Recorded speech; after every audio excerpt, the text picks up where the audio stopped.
Sucking on my own dick. Yeah, you know I'm sucking on my own dick. Sucking on my dick.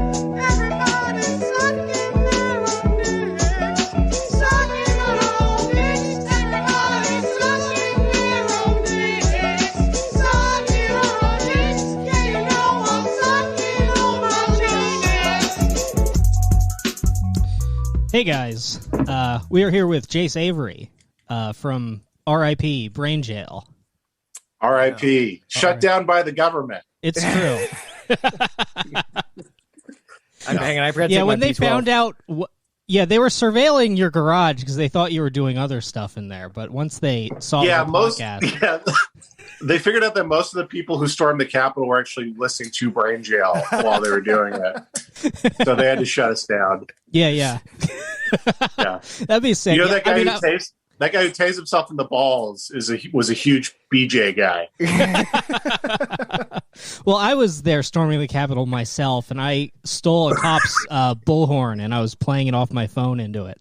Yeah, So I'm pretty sure yeah. Nancy Pelosi heard it. That was the goal. Right. The goal was to get AOC in a headlock and ask her what if Hitler was gay. Yeah, and her head just explodes like a fembot. Damn, Yeah, I was trying to get Pelosi's bras, dude. I mean, Pelosi, excuse me. I would get tricked hard by an AOC fembot. Oh, 100%. Yeah. Absolutely. I would just stand there like leering until I got shot with the tit guns. Right. I wouldn't dodge. Right. As it converts you to Islam Yeah. with a special blow dart. I hate when a bullet sails through my head, eliminating the part of my brain that believes in Jesus, and then I die a Muslim. Yeah, you know, when Yeah, they give exactly. people lobotomies, they automatically become Muslim. That is true. That is true. Yeah. Yeah, it's My a- mom used to work on a state health hospital, and they would pray 5 times a day to the west. Yeah. Well, that's why when they baptize you, they put it on your forehead because it soaks into the frontal lobe, and then that's where all your faith stays through your life. Right. Brendan, did I tell the story in here of the time I was in Silver Lake and I saw a Muslim dude like quickly pull over and get the mat out and start fucking praying on the sidewalk? I think you did. Really? That's pretty Yeah. sick. Yeah, I How was quickly did that guy get a writing job offer? Somebody threw him a staff position from their car. yeah, Warner Brothers helicopter appeared and just like lowered a ladder to him. Yeah, they're like, "Do you want to be the new Camille? Get your butt." Yeah. Well, when comedy comes back, I'm gonna stop in the middle of every set to get out my mat. So if it's a 5-minute set, I'm gonna probably spend 4 minutes praying to Mecca. Right. Yeah, we knew growing up, like I grew up in this very small Texas town, but we randomly had Muslim neighbors and they were very nice, but they had a couch that was like yay far, like a couple inches off the floor that they would use, like they would play video games on it, and then they would use to pray to Mecca on the couch. Oh yes, Which kind of seems like a cheat a little bit. it does. Yeah. I wonder what the maximum number of inches is. They must have. Someone must have set that in stone. It's like, Right, it's supposed yeah. to be a mat, but like, I don't know, like how girl comics always roast you for having a floor mattress. Maybe I'm just very faithful. Right. Yeah. Where's my bed frame? I'm devoted to Allah. Right, yeah. That would be a very keeping up with the Joneses type of thing, you know. Somebody shows up with a rug that's 8 feet wide or tall. I don't know how things work. Yeah. Yeah. That makes sense. Oh, I want to say real quick, guys, and to the listeners that I'm very sorry, and I did not know that those were Lady Gaga's dogs. What is this about?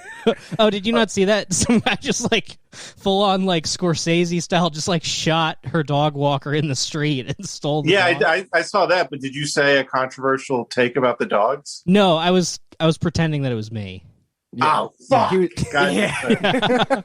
Sorry, man, I hate comedy. No, it's okay. Comedy sucks. I've actually been learning about, apparently, like, I don't know. I haven't really been reading. My theory is that I don't think the guy even knew that those were Lady Gaga's dogs, because apparently guys just steal French bulldogs and like flip them. He didn't. I don't think he did because you can resell them for like $10K. Yeah, if they're if they're young and in good shape. Which means the dogs are dead now, probably. Well, one of them got returned. She's offering like a 500K, no questions asked reward, but you know that's a trick. Yeah, it's like the movie Ransom, but with Lady Gaga. Yeah. Yeah. I looked into it. I found out why French bulldogs are so expensive. Apparently, they've bred them so fucked up that like the males are too short to like mount the females correctly.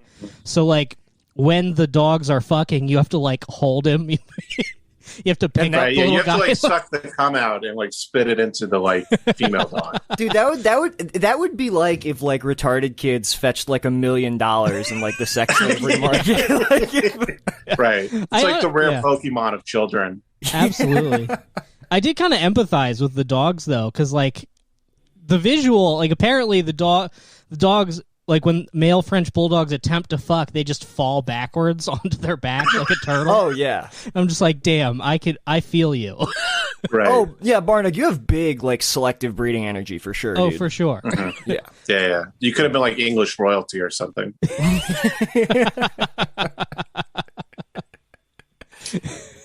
Yeah, I knew a guy in our old office who he had a pug, and I just was one time on the elevator. I didn't know what to say, so I was like, "Oh, your pug's cute," or whatever. He goes, "Yeah, she's great, but you know, her eyes pop out from time to time, which is apparently a common thing. Oh god. And she can't shit, so I have to stimulate her ass every day to make her." I'm like, just kill the dog. Yeah. Just shoot it. Yeah, she's great, but she keeps doing Beetlejuice gags.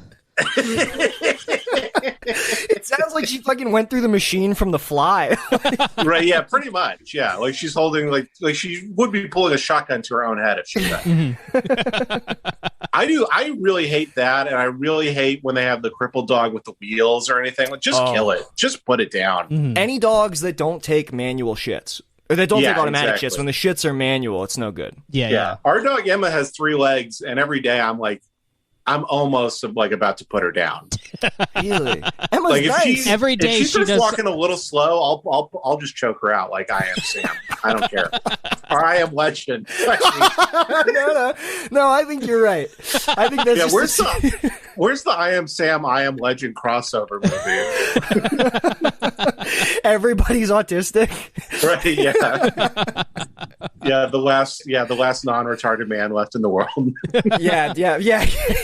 Because of an airborne COVID vaccine. Yeah, exactly. For some reason I forget what. For some reason I was thinking I Am Sam, but my brain was like, I thought you were talking about the movie Yesterday for some reason. What is I Am Sam? Well, that makes sense because he loves the Beatles and I Am Sam. Okay, all right, that's why I connected. You're doing an A to C. We get that. Mm-hmm. Yeah, gotcha. Yeah, I Am Sam. It's the movie Yesterday, but really it's someone comes through to the universe where brain jail never existed, and they have to try to record all it's the first guy to invent racism because brain jail never created it. Got hit by a bus. I'm in another universe where they just never coined that lovely word. Right. Yeah, like a universe where only one guy remembers any of our podcasts. Like, not enough people listen where it's like life changing. Right. It's like things are basically the same. Yeah, we're in that John Lennon house in Maine, and just one guy visited us to be like, there were some good bits on the show. And I'm like, thanks, man. Yeah, but my life is pretty much the same, regardless. Oh fuck. Yeah. Do you guys have like dog brain, by the way, from just quarantine? I think so. My brain has gotten like way worse over this. I mean, it was never good. It's really I can't judge at all. Yeah. I feel mentally acute. I've been taking 5-HTP. I've got a vitamin regimen going. Oh wow, nice. Yeah. No. I mean, I'm half joking, but I've also like I don't think I've ever been so informed, or like I've been reading books. I like took this time to like try to fix my brain. Honestly, Right. Yeah. I think it's I just stopped working like 2 months ago. I was working the whole time, so I think this is my March and April of last year, where I'm I've watched TikToks for 60 days straight, and I'm pretty much like almost mentally retarded. Like this is the longest I've talked to anybody, and I almost took a Xanax just to log onto this call because I was having a panic attack about just speaking to people. It's weird. Yeah. Strangely enough, like my brain has never been worse, and I like went back to college with the pandemic. So I'm like, Really? I'm taking algebra right now, and I am straight up retarded. Yeah, you're like those guys who go to jail and like teach themselves to become a lawyer. Yeah. Yeah, and I will become my own Malcolm X in jail. Yeah. I will get converted. Yeah, dude. Yeah, my doctor already said I can't eat pork, so I'm halfway there. You know. Damn, dude. Just by having a shitty How are heart. you doing with that? By the way, you've got the mythic long COVID apparently, right? Apparently, yeah. I don't know. Like, I've just been tired. It's gotten better in the last month, but like the first 2 months, I straight up could not like walk more than 5 minutes without like wanting to pass out. Damn. Really? And I'm at the point where I'm still tired all the time, but it's hard to tell if it's depression or just like this long COVID shit. And then I'm sure I got it's a convergence. probably, and then Yeah. I got some liver damage. The doc said my liver's all fucked up from COVID. So I'm supposed to be on this plant-based diet, but I'm not really doing it that well. So Dude, I just COVID feel just not turned you good into a an lot of the uncle. time. What's that? COVID turned you into an uncle. You have like a big beard. You're listing your ailments. I know. I'm basically like, oh my. I just went from I wormhole from 30 to 45. Yeah, I'm just gonna have a bad knee and Yeah. like just yell at people. What are you drinking right now? You're drinking out of like a 1950s milk jug. This is my own piss. Our pipes broke in the Texas freeze, even though I'm still in California. Yeah, it just followed you spiritually. Right? Yeah, it only froze in our house, like some type of possession. Yeah. No, I've been trying to drink more water. So what I do is I taught myself how to chug a little bit, and then I just chug this like 3 times a day, so I get more water that way. Oh, you're probably Yeah. taking really satisfying pisses. I keep these Oh, next to yeah. my computer, and I just like chug when I remember it's there. yeah, I just Yeah, finished mine. exactly. It does make me Yeah, feel we a are little like sharper. dogs because we Yeah. can't just remember to drink throughout the day. We have to go to a bowl when we remember and drink too much water. Yeah. Well, it used to be the only time I would drink water was when like I wanted to get up from my desk and leave my cubicle, and then that was Right. like a good that or pretending to shit. Right. Yeah, actually, a job is like kind of great for your health because you are like doing all these pretend breaks and stuff. You know, Yeah, I Yeah, guess. you're walking. but yeah, walking. but you also get Yeah, like leaving my bed. you also if you're me get like 5 hours of sleep a night for like years, and that's Right. no good. So it's crazy like having like when I got fired and then I just got 8 hours of sleep for like months in a row.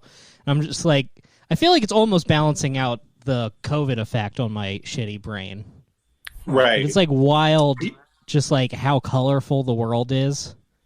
Yeah, that's been the weird thing. Like my body has never felt worse, so that's been affecting my mental health. But like because I don't have to go to a job, Mm. like I still feel like I feel like what's that brain in the body from Teenage Mutant Ninja Turtles? Krang. Yeah. I feel like Krang right now, except my body is that of like fucking Raging Bull Jake LaMotta towards Yeah. the end. Right.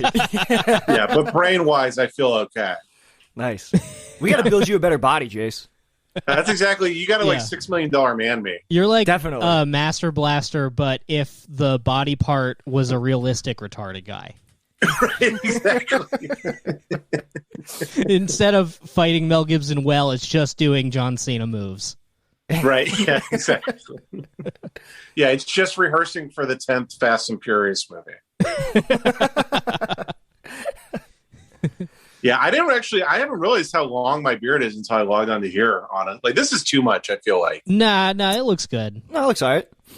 It's kind of got like the bottom thing, you know what I mean? I just don't like it. I look like a Yeah. bunch of comedians I hate now, Mhm. so I want to shave it off. Has it been a minute since you've seen yourself? I broke all the mirrors in my house. Yeah, I'm Yeah. Howard Hughes. I'm drinking piss out of bottles. You're probably the only guy who's ever worn a John Deere hat with a beard like that and clear glasses. Right, and yeah, exactly. I'm throwing a little curveball across the play where it's like, okay, that guy's into Noam Chomsky and he's racist. You know, you can do both. Yeah. Everyone's favorite kind I'm- of guy. You were Yeah, in... I'm financially liberal, socially conservative. We all know that. Right. Right. Which is just racist and on welfare. Right. Oh, damn. Is that what I am? Yeah. Right. Yes, that's what I've been telling you. Yeah, that is really, if you could describe the South in one sentence, it's that.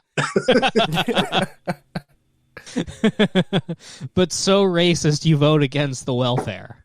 Yeah, you're just like, you got to get it should only be for the right ones. Yeah. The welfare. You're like, I will literally starve to death if I can say it.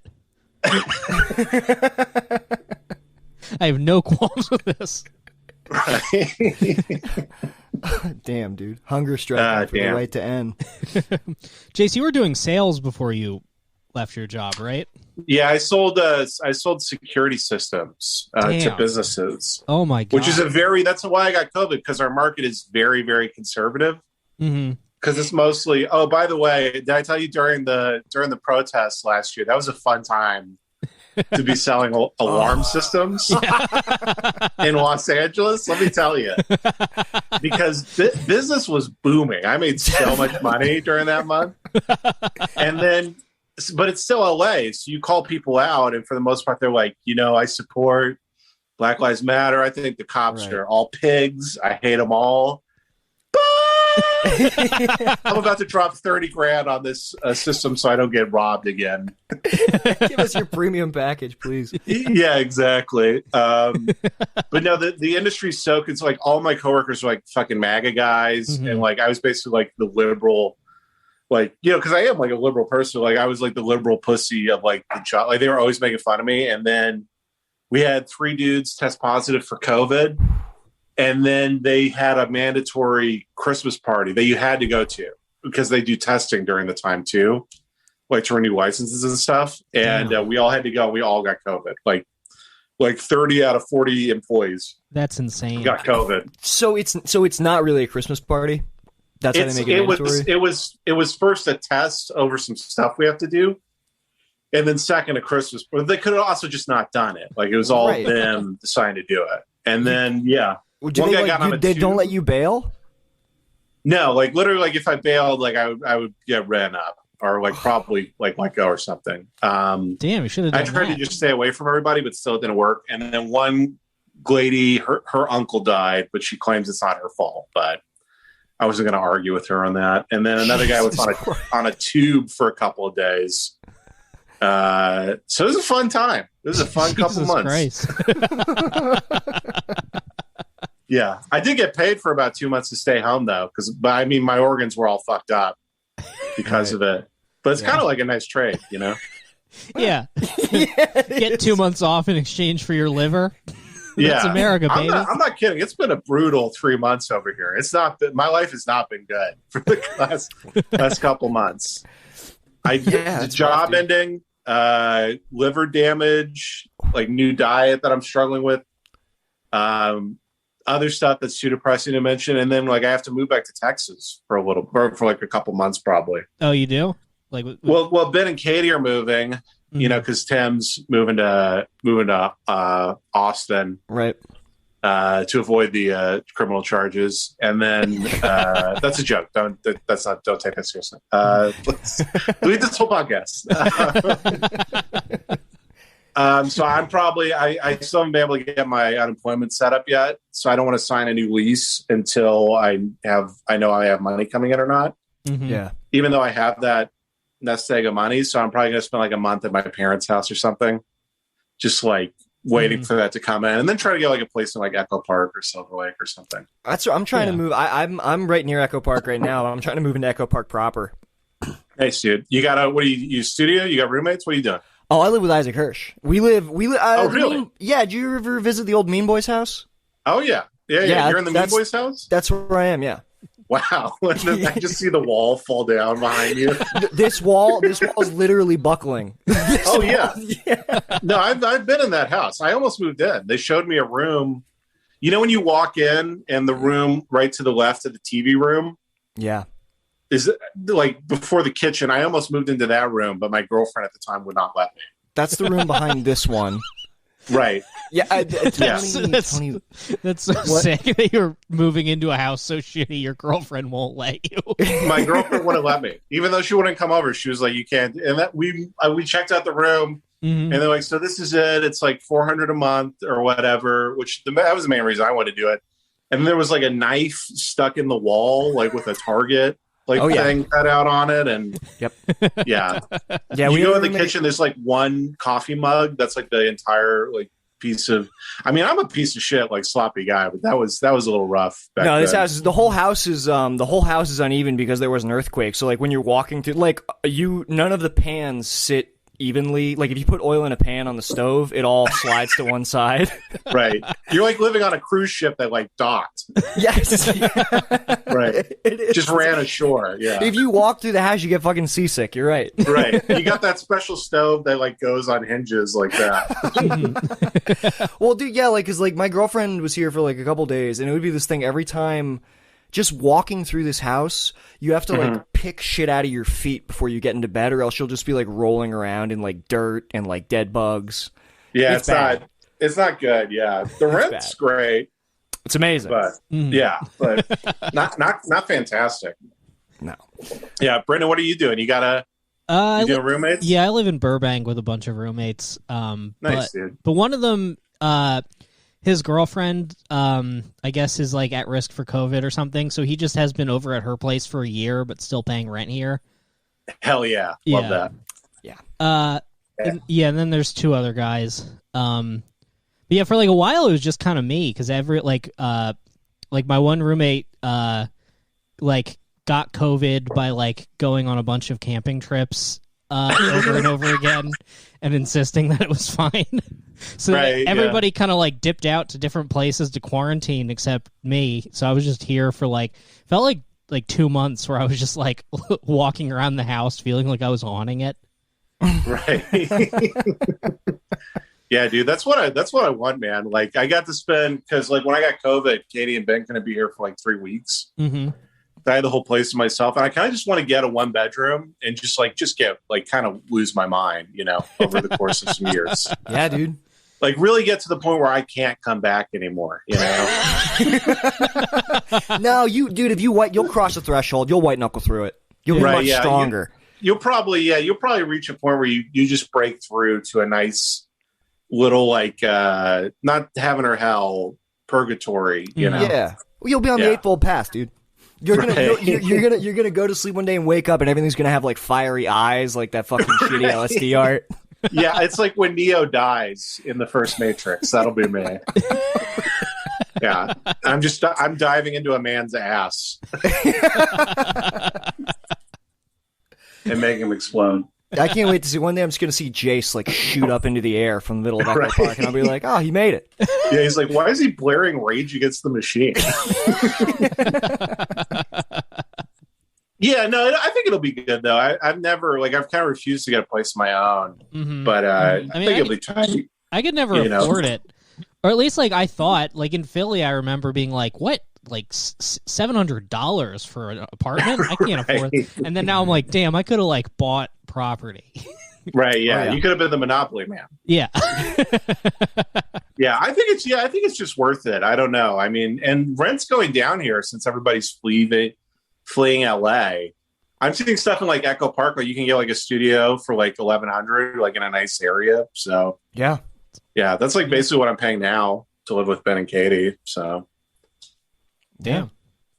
Yeah. And this is the only thing the podcast is going to be about is the real estate market in Los Angeles. We're trying to take it slow for your brain right now, all right, man? Right, exactly. We're going to talk about this, and then I'm going to describe my favorite porns for about 15 minutes. We sent you the topic list, didn't we? We're going to go over cruising for a nice landing, yeah. I'm reading bits off of a teleprompter right now, like Obama. I don't speaking of porns, I don't watch much porn, but I just got a 4K TV for the first time, so I felt like I have to just to like see, and it's you gotta break it in. It's way too much. Mm-hmm. And can I ask, you asked for a 3K TV, right? Huh, fellas? Sorry. I'm sorry. I don't get it. Oh, like like the clan, 3Ks. Right. Oh, Yeah, you get it. Wow. gotcha. Damn, barn dog. Yeah, come on, man. Who's got long COVID now? Who's got dog brain? Maybe I do. I mean, I can't. I don't know if I have COVID or not because when I thought I had it, they didn't have tests yet. Right. Were you one of those guys who got really sick in February or whatever? Yeah. Yeah, I was the same. So I thought I was immune, kind of, and then I just got my shit like rocked. Dude, this is now I'm not a COVID denier. I've known 3 people who've died of COVID. I don't understand how I haven't had COVID because I haven't had it, and I've been flying across the country. Right. I really think if you, for the most part, like you got to be doing stupid shit to get it because that's how I got it. Jace, were you masked up at that party, or would they like bully? By going to the party, by going to a place where people were known to be infected, that's how we all got it. You know what I mean? Right. Yeah. I guess I spent so much time in like February and March just like riding the gold line, just like sticking my fingers in my mouth absentmindedly on the train. Like just on the bus biting my nails. I was like, how the fuck did I not get COVID? Mm-hmm. Yeah. You're in Chinatown eating pennies off the floor.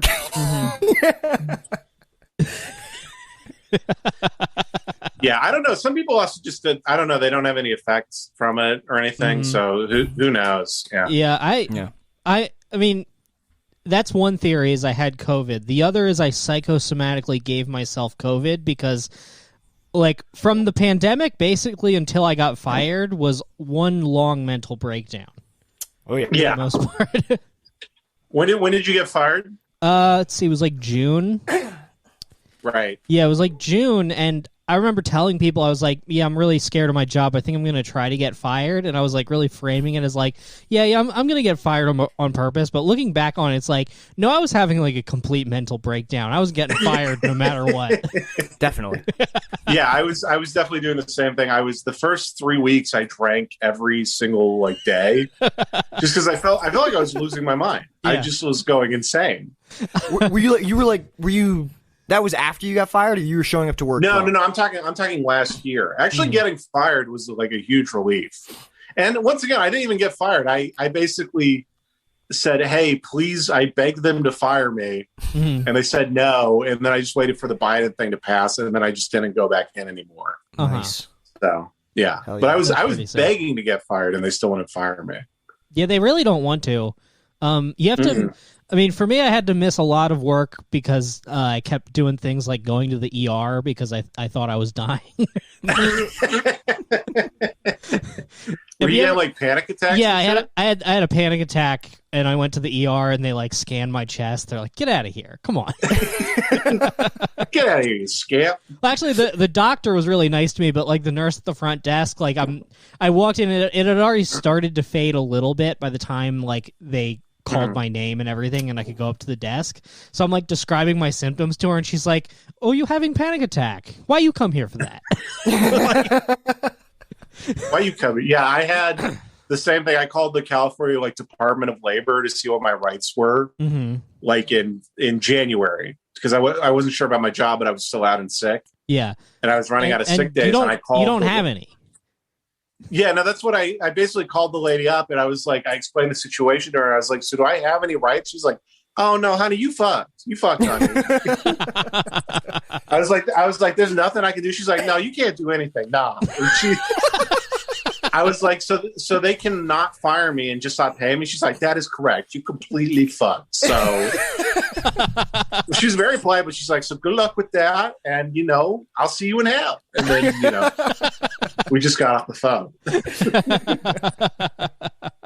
Yeah, it was almost comically despairing. Yeah, for a second, but I'm fine now. Yeah.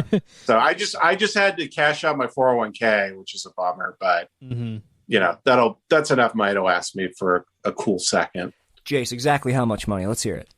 Okay, I'm totally joking. No, I can't. I did that once. I always thought that was a funny bit, and then I made some friends mad at me, so I can't do that anymore. Do you cash out the full 401k though? Don't you lose like a third of it in taxes?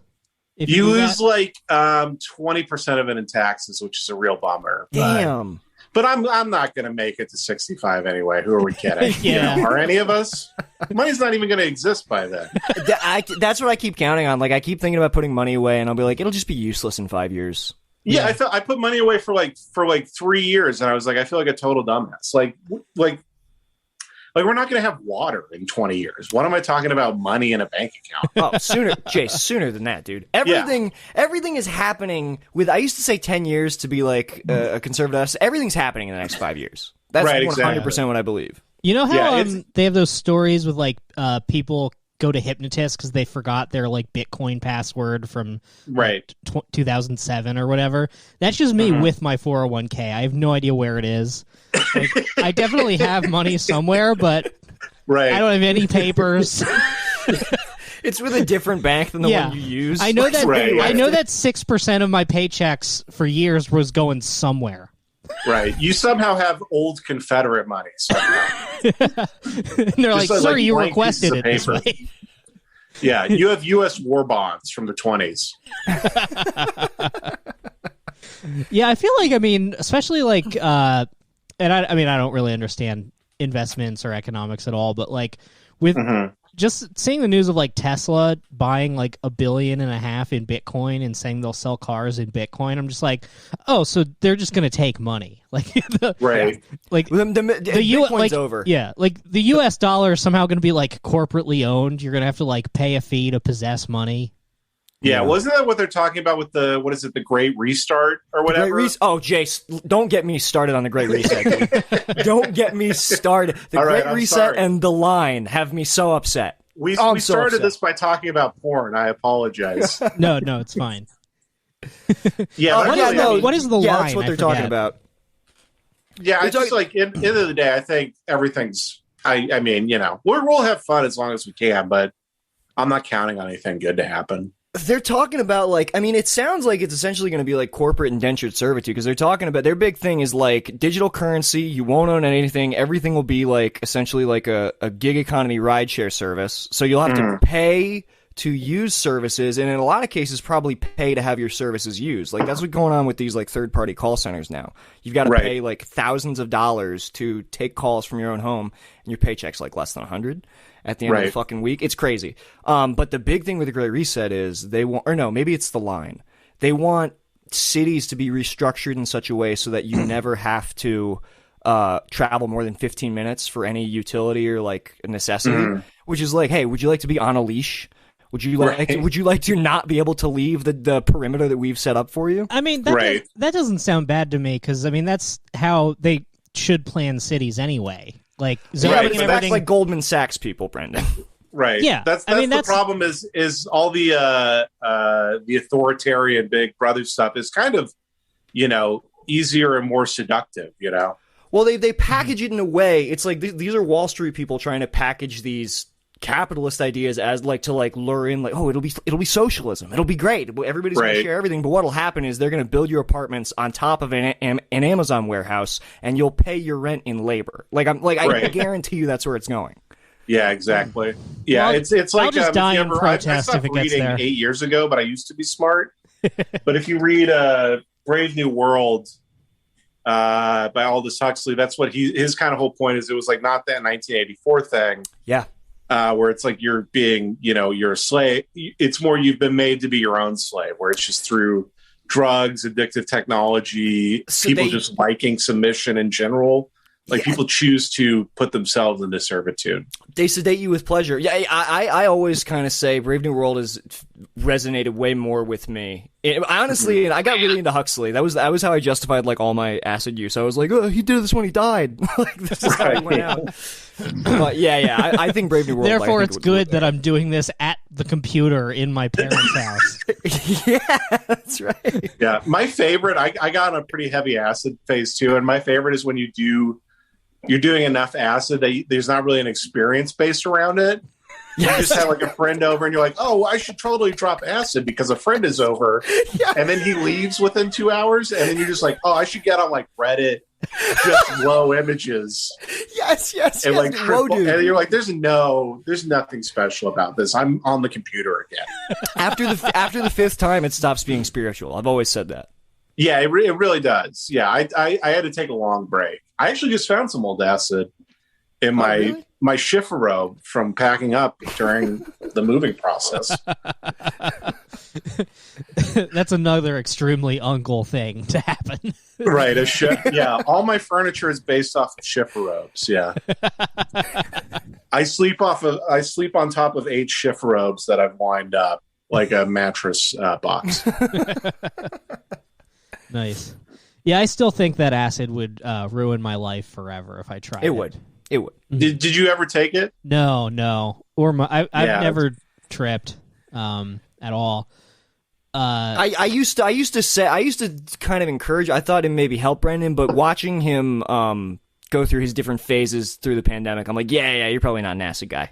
I mean, it seems like bipolar people aren't supposed to do that. Like I saw, because I was like, man, maybe I should try mushrooms. Then I was looking into like studies where they'll give you mushrooms to like see if it cures your depression. But all those studies in like big bold letters, they're like, you are not eligible if you have bipolar 1 or 2 or have ever been on a mood stabilizer. Yeah. Right. Yeah. No, because you were like a despondent alcoholic, and like my brother was the same. Mm-hmm. And he took mushrooms once and thought he was like in hell getting tortured by the devil. Yeah. So I do think there is a thing about like if you're like straight up alcoholic, like there's too much. You guys go Joker mode too quickly. So I don't think that's true. I don't think acid would be good for that. I always remember this quote. It's from embarrassingly the Amazon documentary on the Grateful Dead, but they're interviewing. They're interviewing the one tour manager about Pigpen, their keyboardist, who like drank himself to death, and apparently he would like try to do acid because it's what everybody was doing.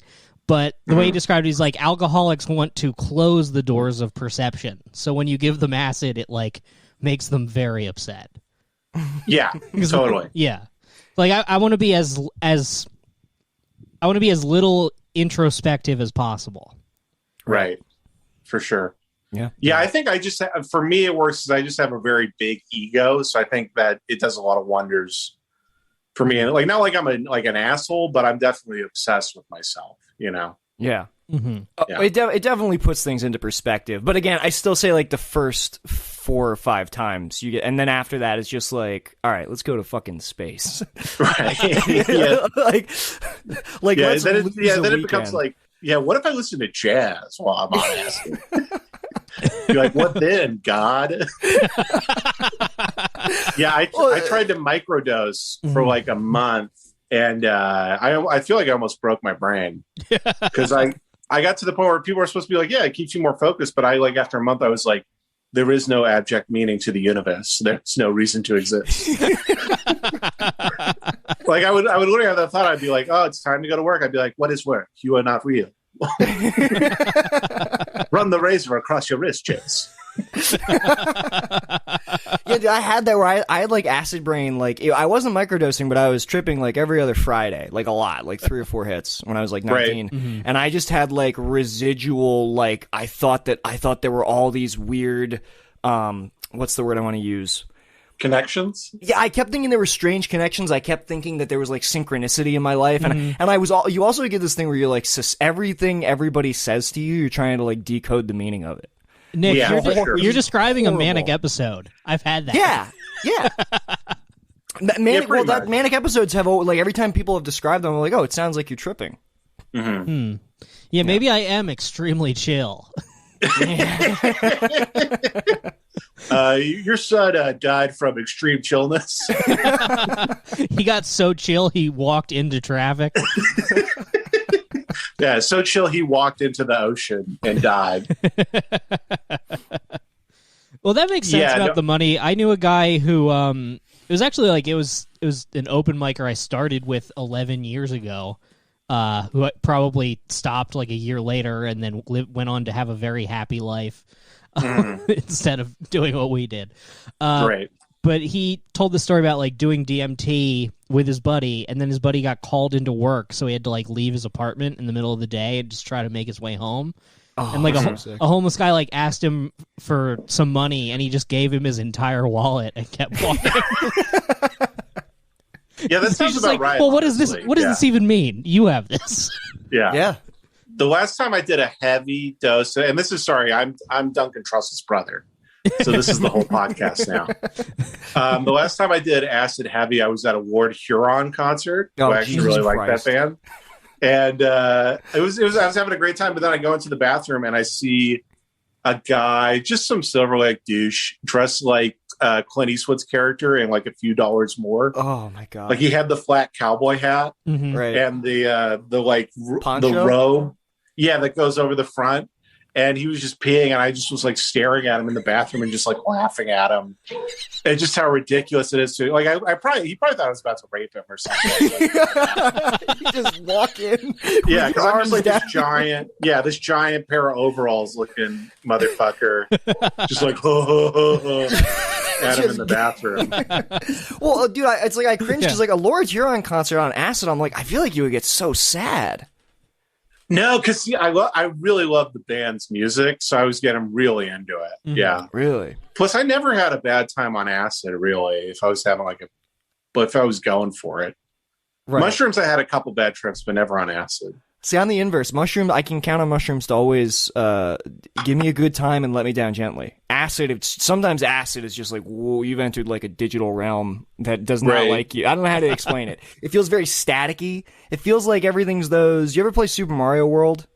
Yeah. You know those fucking like those like black fuzzy things with the teeth. I don't know. I don't know how to explain Man. Whoa, man. Not cool. It would be funny if you went to the Mario version of like the ghetto, and then it's just those giant bullets Mhm. everywhere. You're like, this is fucked up to me. Yeah. No, I get what you mean though. I think that's probably why I like it though more, because I like being kind of manicky from time to time. It can give you a crazy sense. It can like re-energize your sense of purpose if you use it right. Where you're like, Right. Yeah. And I feel like I get really creative when I'm like kind of losing it a little bit, you know? Yeah. Yeah, mania can be pretty sick. It depends. Sometimes Yeah. it's sick if you want to like start and finish like an insane, ill-advised project in a very short amount of time. Right. Yeah. Yeah. We're all just like Kanye West, really, you know? Mhm. Yeah, I feel for Kanye. Yeah. the insane projects is just a Rube Goldberg machine Yeah. that shoots you in the head. Or something like Right? that. I feel No, like- better than that, like it hangs you. Right. Yeah. But the Pee Wee Herman song's playing the whole time. Yeah, yeah. Or like I feel like Yeah. the Batman movie was something like that, where it's like once I Yes. finished it and I stepped back, I was like, "What the fuck did I just spend a month doing?" Oh yeah, when Robbie and I when we did that reading afterwards, we were like, "Damn, Barn Dog did not write a comedy. Yeah. It's a comedy for like 20 Yeah. pages, and then it's just a serious film about like pedophiles, the Yeah, slave I wrote trade." I wrote a Batman Epstein movie where he gets honeypotted on Little St. James. Batman gets honeypotted by Yeah. a kid? Yeah, it's Bruce Wayne. He's on Little St. James, and then he gets Right. honeypotted, and then as Batman, he has to fight his way up the pedophile elite to try to like, Right. destroy the evidence. So does he get honeypotted as Bruce Wayne, or is he getting sucked up by a kid with the Batman voice? He's Bruce Wayne. Yeah. Right. Okay. Okay. Yeah. And Epstein is in Joker makeup, right? No, No. the Joker's in it. Oh, okay. Yeah, There we go. he's in it for one scene. He talks about gaming. Right. Yeah. It's a very mentally ill. You don't want to blow your load with the Joker. Yeah, yeah. Okay. Yeah. Of course. Yeah. Gotta He keep gets it like one scene. monologue. Yeah. Where he's like, "How did both camera systems fail, Batman, at the Yeah, same time?" That's my Joker is played by Julia Childs, apparently. I would like to see Jace as the Joker. I feel like, Oh yeah, this is you getting ready for the role. Yeah, I feel like I'd just be kind of like a sad Joker. Like I didn't really have a grand plan or anything. I just I'd be a sniper Joker. I feel like that would be cool. I'd be Yeah. it's Joker, but he's Chris Kyle. Mm. I think that they should Yeah. they should make a movie about like a just some bell tower guy with the same reverence as American Sniper. Right, yeah. Oh yeah. I was just thinking I would love to be in the version of American Sniper, but he has no remorse or like issues with guilt at all. Like the entire movie is just me like blowing somebody's head up from like 3 miles away. Just be like, hell yeah. Yeah.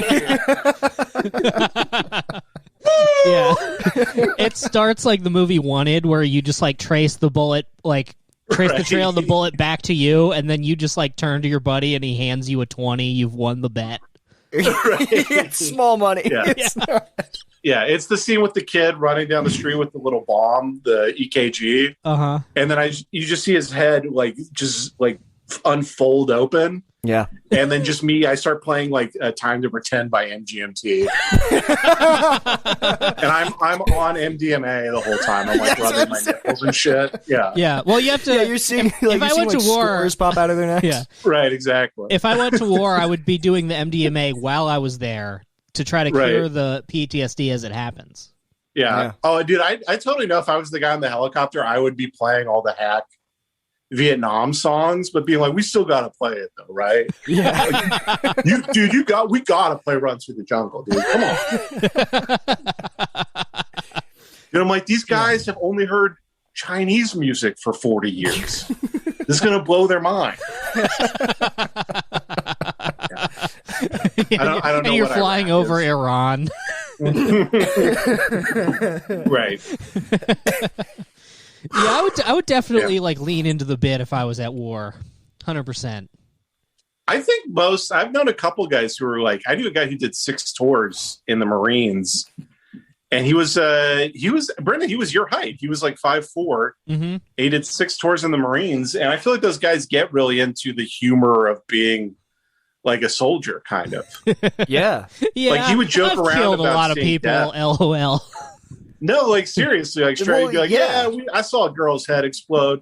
Whatever, and you just like keep on walking. Dude, you get pepefied. Like you have to. Yeah. Like you become.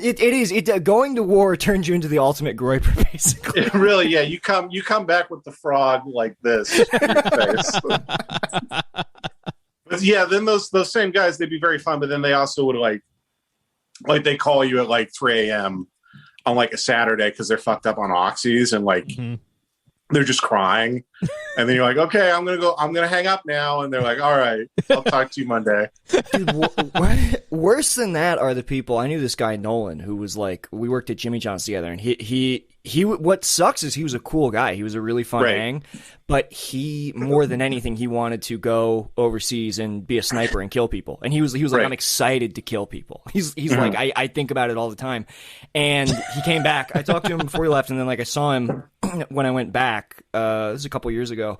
Like, and maybe if I had spent more time with him, he would have opened up more. But he seems pretty happy with what he did. Like he was stoked before he went. Still stoked that he did it. No PTSD or anything? Nope, he seemed pretty well adjusted. It seems like he got exactly what he wanted out of... Good for him, man. Good for him. Yeah, there was at my college once, because I went to this Christian college, and we had this prayer group that I was one of the leaders for. And there was this one girl who stood up, and she's like, my husband, because they all got married at 21, she's like, my husband is serving in the military, and he's on a really tough tour right now, and I'm just really worried about him. Can we pray? And we do like this long, like I crushed this prayer about her stupid husband. Hell yeah. I totally could have got Christian girl pussy if I wanted to. And then like 3 weeks later, her husband comes to visit the church, and we prayed over him like 2 more times. And it was always this big event. She was crying, and then they were like, "Oh, let's have you speak at the prayer group." And then we figured out he was just a drone pilot stationed out of Arizona. Oh my god! So he was just murking people from like a video game console, like the entire time. She's just like, I worry about him getting carpal tunnel. Yeah, no, he was straight. He's like, I mean, you don't know like the toll it takes on your your mind and your body. And I was like, well, you know, you're the video game guy. Like, you don't get to complain about it. You didn't even leave the fucking country. Yeah, he's in Arizona. That's the worst part about his job, is being in Arizona. Also, they must have an incredible Wi-Fi connection if they're doing it from Arizona. Yeah, I know. That's what I figured. Like, I'm immediately just thinking about like the potential for gaming. Right. Yeah. No, they've got all of those. Like you see the gaming events where it's like 4 guys like who are 5'2", and just like look like they don't have hand bones at all. Yeah. Yeah, he just goes to like Call of Duty arguments where he like misses the school and he's like, I was lag. I totally had that. Oh, you do not want to hear the live chat room when it comes to drone wars. A lot of cancelable shit in that chat room. Well, wasn't that would like be incredible. That's the last thing that a Syrian kid hears. It's like a drone calling them a faggot right before it blows up their house. Right? Yeah, he hears no scope and then explodes. Yeah. Somebody doing a Peter Griffin impression the whole time. Right? Yeah, you're at a wedding party in Syria, and you just hear the Fortnite Kids song start playing in the distance. The American Girl remix. Then just heat missile just disintegrates your entire family. Oh, fuck. Yeah, that's good shit, dog. Yeah, we just bombed Syria today, right? I'm not really keeping up with the news, but that's tight. Dude, how tight is Joe Biden? No 15 an hour, bombing Syria again, no checks. Dude, it's great. It's great, dude. I love it. He is. I really thought we were going to get checks. No. What's that? Brendan, we were never going to get checks, dude. It's crazy that like Trump has given me the only money I'm going to get. Right. Trump, yeah. At this point, Trump is economically to the left of Joe Biden. Right. And that's why I voted for him 8 times. So. Are we not getting like checks, that. actually? Is that a thing now? Well, I mean, they said we were supposed to get, it was supposed to be a day one thing, right? It's been like 38 days or something like that. It's not going to be 2,000. They said 2,000, like it's recorded so many times. So I think the House passed a stimulus bill, or it's set to pass, I think, today. And But the 15 an hour got knocked out. 15 an hour even is not though happening. Kamala could pass it with the override. She won't do it. And Joe Biden won't back the fucking Amazon union. It's like, what? It's like, dude, god damn. Well, I she fucking hate. she only gets her vote if it is a tie, and it's not a tie if Joe Manchin doesn't vote for it. Oh, okay. Right. Did he? He says he won't unless they lower it to 11. Which is Great. like such a so Fantastic. retarded. It's like at least just oppose it. Like that makes me more mad that you're like $11 an hour. Yeah, and now it's funny that political discourse is 3 camps. It's like leftists. I'm flipping out the camera. Leftists who like want like more radical stuff, which I think a lot of people do. Even like Republicans, maybe will agree with. They that all a lot want of them. healthcare, dude. Seriously, They all want healthcare. They all want a couple other things, and then it's 2 camps. It's Democrats like still complaining about like, well, Trump was worse. They're still doing that. And then Republicans are complaining that Joe Biden wouldn't do all the things that Trump also wasn't doing. Yeah. Like that's an argument as well. So it's just everybody's just very annoying. Well, and then, except for me. Yeah. You haven't figured out. And then Right. the thing that pissed me off the most is he just reopened a for-profit migrant detention center, like one that I think was started under Trump. And it's like, what the fuck? What? Right. How was I shamed? How was I shamed the entire election cycle about thinking Joe Biden sucked? Right. And that's always the thing. Like people point out like, well, technically it's a little less worse, but it's like, yeah, but it's still mostly all bad. You know what I mean? It's a fucking for-profit detention center. Right. It's horrible. Exactly. Yeah. There's not like really an ethical version of that if you think about it. Yeah. I mean, like, But I'll say this about... Don Jr. tweeting like, can you believe Joe Biden's doing all the shit we did? Man, that sucks. I'm like, well, you also suck, man. Stop trying to score points on all this. Yeah. Yeah. It sucks. But anyway, I'm going to become, I'm a fake leftist to get pussy. So that's kind of like what I'm doing with my life. It's a tight move, dude. It's the fucking move. Yeah. And I'm getting a septum piercing and I'm trying to lose enough weight to become bi, which is going to take a while. Well, could you explain that? I feel like it's the opposite. Yeah. That's what I'm saying. Like if I decided let's imagine take my girlfriend out of the picture. I'm pretty sure I could start fucking dudes immediately. I would have to lose like 30 pounds to find another woman. Right. That's probably true. Like in order you know what, that's just me. That's me being an ego guy. Yeah. is that I won't become bi until I can lose enough weight where I tell people I'm bi and they're not like, ew, you know what I mean? Yeah. Like they're like, oh, that's kind of hot. Or it's you like afraid to live your truth, where like some guy like wants to suck your dick, you're like, no, I'm too fat. definitely Right. do this. Man, I'm too fat to be gay. Yeah, Jace, you like the only thing like right now, your John Deere hat, Warby Parkers. The only thing you need is gauges in your ears, and you're bi from a mile That away. is You're true. bi, dude. Yeah. That is true. I'm Southern bi too, where it's like some real weird. It's like some real weird deliverance stuff. Yeah, it's that Southern bi where you like work on a farm, but you also have like really huge pierced nipples. Yes. That type of move. Yeah, I could do that. You Yeah. have gauged nipples. Right? Yeah. Just completely fucked up. Just In just pain the whole time. Yeah. It's like, fuck. Yeah. I feel like piercing nipples. I feel like it goes wrong like a third of the time. Like I hooked up with a girl. I've never really gotten it. Yeah, I hooked up with a girl who had one pierced nipple because she was like, yeah, the other one didn't take and it hurt too much. Like It didn't take. yeah, she's like, it didn't take and I don't feel that one anymore. I'm like, Jesus.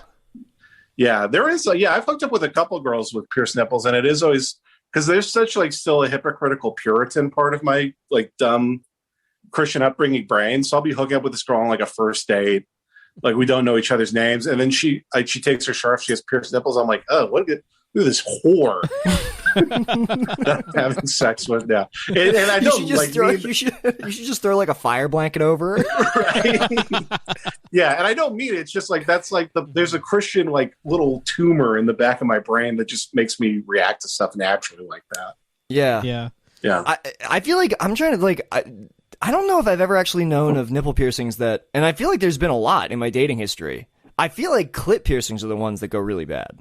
Yeah. I don't. I've never seen one of those. I Yeah. hooked up with a girl who had one. It was kind of weird. It basically like her pussy tasted like, you ever like in elementary school like lick the top of a clipboard? Sure. Yeah. Just had like an iron taste to it. Yeah, Right, yeah. Definitely. Like somebody drops some corners in your Subway tuna melts or something. Yeah, Oh, it was very metallic. I wouldn't call it unpleasant. Right. But I'd imagine like if she had like a stinky pussy mixed with that, it would be weird. Imagine, dude. I feel like if you ate her pussy while she was on her period, you get like lead poisoning. That is true. Yeah. Just like Yeah. you picking like heavy metals out of your teeth. Yeah. Yeah, if you eat a pierced pussy on a period, you qualify as a Wiccan from now on. Yeah, you have powers in the spirit realm. Yeah. To me, the weirdest part about it is like you can't take it out because it's not going back in. So like, Oh, is that true? pretty much. I mean, it's just there forever. You're not gonna. I don't think that's true because there's a I mean, whatever. I don't care. I don't watch This would be a great time for like Adam Conover to just pop out of nowhere. Actually, many women in Eastern Europe used to quit their periods and whatever.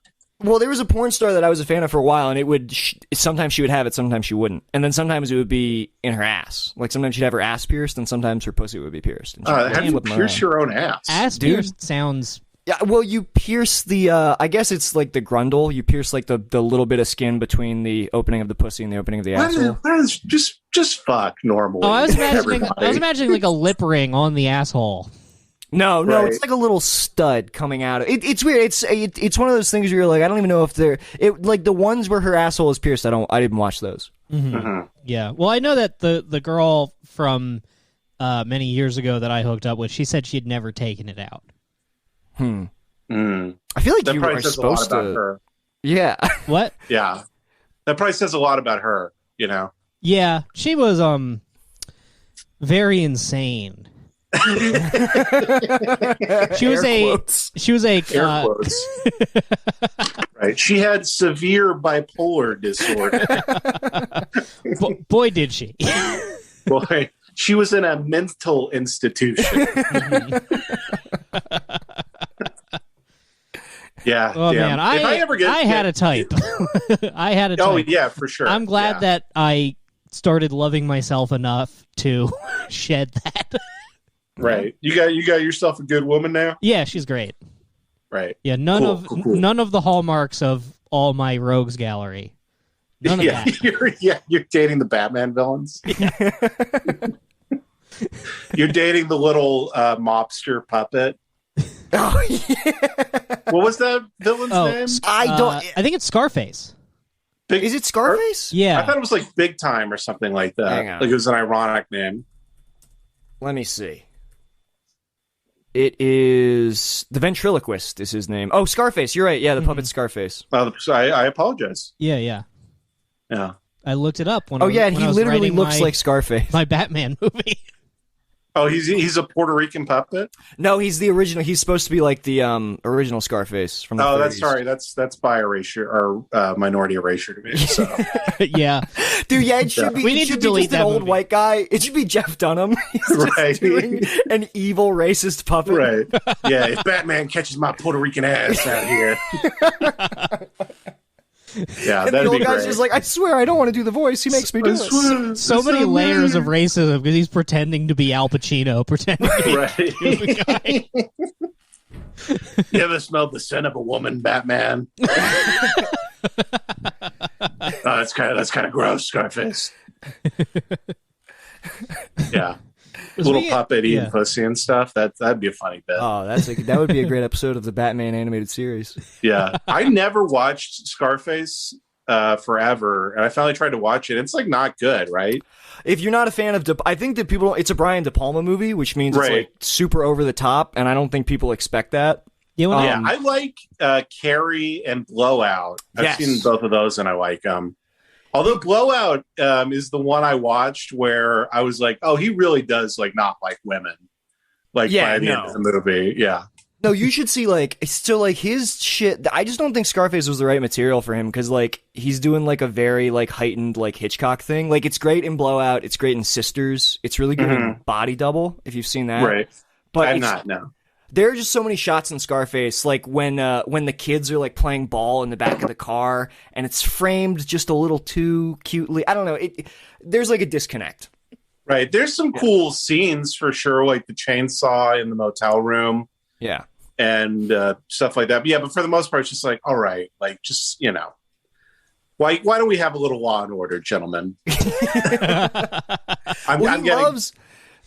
You're watching Scarface, you're like, that's illegal.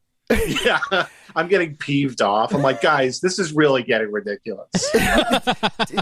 Did you see the other movie he did with Al Pacino, Carlito's Way? A long time ago. It's another one where, like, in the first minute of the movie, Al Pacino's like, "How did my Puerto Rican ass get here?" Right? That's the opening narration. Yeah, it's great. And Sean Penn looks all fucked up and Jewish. He makes people look really racist. He like he George Lucas out with the fucking makeup on his actors. Yeah, he does. Yeah, I remember even watching the new Star Wars as a kid and being like, "This is fucked up." You're a child in Texas. And you're like, yeah, in Texas. And like we're at the showing, and then I think it starts with those two Asian aliens who are like, "Oh, the lightsaber will never get through this door." And even like in Texas, we're like, "Hi, come on, y'all, that ain't called for." Yeah, especially because they're dressed like Chinese emperors or something. Yes, they are. Yeah, and they look like fish. It's like a total on purpose thing. Yeah, yeah. And then Watto. Yeah, Watto is great. Oh yeah, his nose that's like wagging. His nose is so big it has like its own like fucking gravity to it. Yeah, right, exactly. It's even funnier now because like the CGI looks terrible, so it's like something extremely racist and badly done. Yeah. Yeah, it's like if you went back to those old Warner Brothers cartoons and they're just stick figures, but still racist. Right. Yeah. Yeah. Or I mean, they just disproportionately like spent the money on the animation on the racist parts, like like Bugs Bunny and Daffy Duck are like stick figures, and then the Japanese soldiers from the war cartoons are drawn in like blistering detail. Yeah, like beautiful anime, like beautiful Japanese anime. And then every other character is just like Poochie the dog from that's like Itchy and Scratchy. Yes, just like going like that back and forth across the screen. Oh fuck. Yeah. Goddamn. Yeah, I'm trying to find new stuff to watch in the. I've looped back around to. I started Letterboxd. I'm like, I should watch movies. I should like stimulate myself. But like the past 2 days, I got into a rabbit hole on the Lost Media Wiki. You guys ever go on there? What is that? So it's this wiki of like media that's been lost or like, you know, like things people remember but it hasn't been preserved, but they have this section on it called like not safe for life, and it's mainly it's mainly like suicide videos. And, like, Hell yeah. So and I've just been spending there's this YouTuber Andrew Blaze. I've watched almost all of his videos. Mm-hmm. Is that the guy who would smoke weed out of the really big bongs? No, is that the big doinks guy? No, that guy's dead, but it's another guy. No, so this kid, he wanted to be like a comedy YouTuber. Nobody liked his videos at all. He would like edit himself into other comedy YouTube videos. It's really sad. So then he goes away for a while. And then when he comes back, now he's like a teenager and he's very obsessed with Danny Phantom. Okay. And he's obsessed to the point that there's like a girl character on Danny Phantom that like at first he thinks he's like in a relationship with her. Oh boy. And like as it goes on, he actually decides that he wants to be like reincarnated as her and be her, which is funny because like once you get to that point of the wiki, they start officially recognizing him as trans. They start referring to him as her. So you got to respect that guy's identity. Right, yes, yeah. So he clearly is like really like he's making these unhinged videos. I've seen all of them, and he really like wants people to watch his channel. I guess that was what the point of all this was, to the point where like he's showing off like guns and ammunition, like he's stockpiling ammo and guns, and he says he's going to shoot up the supermarket where he works and then kill himself. To the point where like he's like uploading, he's like at work in the supermarket, like with the camera saying, and then I'm going to go down here, and then I'm going to go down here, and then I'm going to kill myself.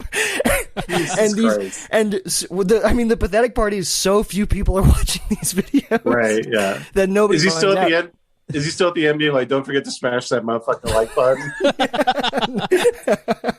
That would be fucking hilarious. Yeah. And he, oh, what? Sorry, go ahead. He's just at the table at the break room, like, yeah, I'm definitely going to get Larry over there. And so the fucking crazy thing is, he did it. he films himself like the last video. Was it like a 10,000 sub special that he waited for? But I never heard about this. That's why, like, because it was in 2017. And that is wild that's not more popular. Yeah. Yeah, I like went way down like the rabbit hole of just like it's this thing where it's like I've watched all of it. I've tried talking about it with my girlfriend. That was a hard stop. Conversation did not go on. So now I've just consumed like 20 hours of media that is meaningless again. Right. That I can't share with anybody. Yeah, that's a really weird. I think everybody's done it. Like part of like getting all this technology is I had a phase where I was going on to like morbid reality, like back in like 2014 Reddit days when it was like you'd actually see like, oh, here's a kid who was like a suicide bomber. Yeah. And his like entire body turned. And I would spend just days doing that, kind of frying my brain. And like I remember like very specifically my brother one time when the New Zealand, Christchurch shooting came out with the live stream. Yeah. My brother just watching it with like just the most calm expression on his face, just being like, out of more fascination than anything, he's like, it's just like a video game. It looks just like a video game. And it's like, what is like this life that we're just stuck here, just living like this? That was a kinship I always felt with Ben. Because that was like, I remember, I think maybe I was talking with Shane about this, I can't remember, but like we would just pull up the videos that were produced by ISIS, and like ISIS is like, because they're like recruiting these kids. Some of these kids were going to college for like cinematography and shit, so like they get people who are legitimately talented, and these ISIS execution videos is like they're edited well, they look good, there's music, they look so good that you're like, oh, maybe they're not going to kill this guy. Like maybe this will just be a feature film. They got the every frame a painting guy to make and then it's weird to see a dude get shot with an anti-air gun, like and it's framed beautifully. Right. It's like you send yourself to a really fucking weird place where like that's the weird thing is there's a lot of talented people who I think have kind of done that, Yeah. But that's a definite route, is just to go like crazy cute. And so like my like youngest brother is kind of like, a couple years ago, he got really into like Hotep stuff on like YouTube, but like where he like sent me this video, like not Ben, like our other brother that nobody knows about, who just lives a normal life and is mentally probably a lot better than most of us. Right. Yeah, I didn't know this guy existed at all. he's much better than both of us. But he was like, send me this video. He's like, hey, can you check this out? See if I'm like off base with this conspiracy theory stuff. I'm like, oh, it's probably like an Alex Jones video or like, Bush did 9/11 video or whatever. And then he sends it to me, and it's like this dude who just like basically looks like he's like in Shaggy's backing band. And he's just talking about how like the the Jewish elite are controlling us through like 5G towers, and I'm like, no, not this. Dan Donahue and I were talking about like the deep running black fear of Jewish magic. Oh yeah, dude, it's wild, dude, and they're kind of at war with each other right now. Yes, yeah, it's getting very heated. Well, they like to have superstitious black guys like to have a couple Jews in the stable. This is the whole conversation Dan and I were having. They're fearful of them, but they want to harness some of the magic for their own for themselves. Right, exactly. Yeah. They want like a manager or whatever, Right, to protect them. Yeah, exactly. Yeah. Meanwhile, I'm just kicking the protocols of the Elder of Zion under my carpet right now. Yeah, the weirdest thing was like even like growing up where we did, like you experienced racism a lot, but like we were so obsessed with the Bible, and they're all Jewish people, so like we actually kind of grew up with like a real almost Jewish jealousy. Like there was reverence for Jewish people because they were the chosen people. So like it's kind of funny to like actually leave that very intolerant world and actually see more anti-Semitism in the real world from that. Yeah, totally. Yeah. It's wild, man. I'm trying. You know what? You're articulating something that I definitely didn't realize I was because I was in the church a lot when I was younger. Not like my dad was Catholic, my mom was more like all over the place. So like the compromise was like Presbyterian church, which is right. Like, yeah, you only get molested every other weekend. And they tell you that it's just your fate to be molested. There's right. You can do either way. This is more about the mental aspects than anything else. Yeah. And that was I remember like that was a thing that kind of like fucked me up.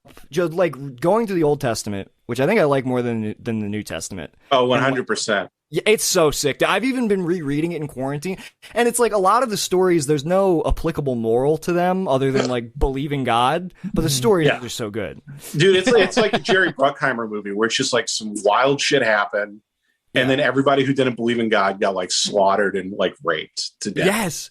Yeah. Well, it's like, do my favorite, every time I try to read I try to read the Old Testament, and then I get to the covenant of circumcision, and I'm like, get this shit out of here. This is fucking crap. This is fucked up. Right. Well, you're just like hella pissed. Yeah. Well, I realized that, like, dude, when I was rereading, like, the story of David, I was like, oh, this is like the template for like all my favorite story. Like, it's Citizen Kane, it's There Will Be Blood. It has a happier ending than those movies, but like, right. That Anyway. is kind of true. Yeah. yeah. And then if you really go into like if you ever get lost in the Campbell stuff for a while, it's very interesting how all like those stories mirror like every major religion like throughout civilization. Yeah. Yeah. But to your point about like yeah, I remember like there being these like it was never said explicitly, but there was this weird like Jewish like jealousy. My dog, sorry. Listen to that, dude. The dog Katie heard us. probably got some food delivered, and the dogs don't like it when that happens. I thought the dog just heard us say Jews. You got a racist dog. I thought he just had really anti-Semitic dogs. You see my dog behind me just slowly lift its paw up into the air. It's the dog with 3 legs though, so it falls down. Right, exactly. Yeah, it's a slapstick. Yeah, yeah. Anyway, I guess what I was saying is to your point. You articulated something like, oh yeah, that was totally a thing. Like when we were talking about like the chosen people, like that part of the curriculum in Bible study. It's like there was a weird undercurrent to it. Right. I think it was Christian jealousy. Sorry. Oh fuck. No. It's cool. Do you have to go? No, it's all good. It's all good, dude. Don't even worry about it. Nice. I get a panic attack that somebody's going to catch me doing a podcast, which I have a cyanide pill like right here that I bite down on just in case. Yeah, it's very funny. I don't know if you guys are like this, but I also simultaneously want to make stuff all the time, and then if anyone talks to me about it, I want to like blow my brains out like on the spot. Yeah. It's so embarrassing to like make stuff to me. Especially going home. Like, do you deal with that when you go home? Like people asking you like what's going on out in Yes, LA? I hate it. They want to talk about it because everybody's just living like a normal life back there, which I think is interesting. And then every once in a while, you'll get somebody. This is kind of funny. You'll get somebody drunk, and they'll just be like, "Oh, Mr. Comedy Boy, Yeah. Mr. Comedy Boy, hanging out with all the us serfs over here." It's like, what? Yeah. What are you doing right now? Yeah, That's happened to me twice, dude, where it's like things have gotten a little loose. People are interested in what I'm doing, and then like the minute you've hung out with them for a couple days, they start being like, "Who the fuck do you think you are?" right. Like, you know, I don't think that's happening Right, because well, like I'm so just like jaded and bitter about comedy that like the way I describe it to people makes them stop asking any questions. I'm like, oh, don't worry, I'm like the biggest fucking loser and I'm completely outside of the industry. And that's a better tactic. I'm gonna adopt that. That's definitely a better tactic. yeah, Right. Yeah, I should definitely do that. It's just very fun to me, like, because to see like both sides coming like from a grass is greener type perspective, like I think it's for losers, and they're like living a life I've dreamt about, but they're also like, oh, I want to kill myself every day because it's just the same thing over and over. So there's really no escape. Just everything is horrible no matter what route you choose. Yeah, I mean, it's grass is always greener, like you said. It's just, but it's, damn, it sucks to realize that.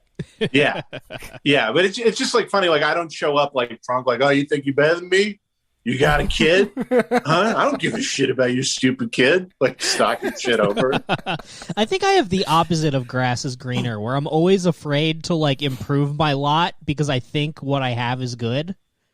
Right. Or like if you ask me, it's like, oh, it's like what? Or is it that you don't think you deserve a little bit better, huh? Might be that, but it's like what you were talking about, like the life that you're describing your friends back home having, where it's like you have a wife and kids and like a house and everything. It's like that'd probably make me happy, but like when I think about it, I get scared and I'm like, but I would lose all this, and then I gesture at nothing. Right. You gesture at a wall full of swords you bought at Walmart. Yeah. Brandon, like, the whole deal with your like, but unhappiness if I specifically. Oh, what? I was saying, like, but if I had kids, how am I going to go to Flappers? Well, that's what you realize with like happiness or self-fulfillment is like the call is always coming from inside the house. You can't like it's wherever you go, there you are, or whatever.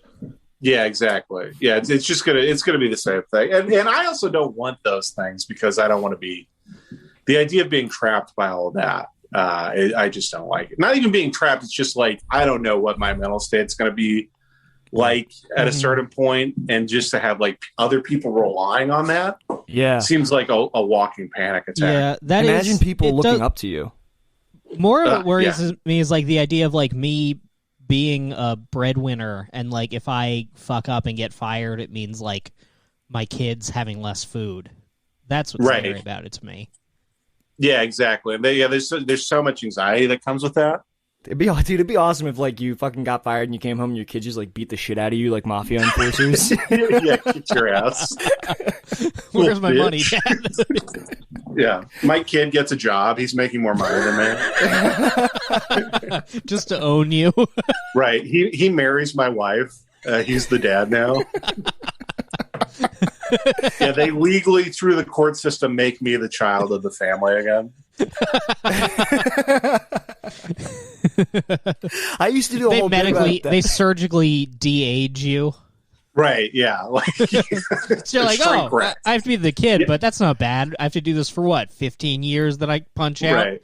Yeah, they give me the reverse of that Chinese leg lengthening surgery, so I'm just very tiny. I'm like 4'5". I look like Cotton Hill.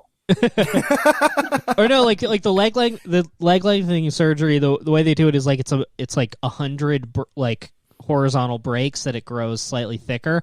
They should cut all your limbs vertically so that you're just wide. Right? Oh yes, dude. I'm the guy trying to get into sumo wrestling, but I'm too thin. Yeah, so it just breaks all along me. You look like a 4x3 image that's being stretched 16:9. Right. I look like the Kanye "I Love It" video. The fucking squares. Yeah, the Roblox looking guy. Yeah.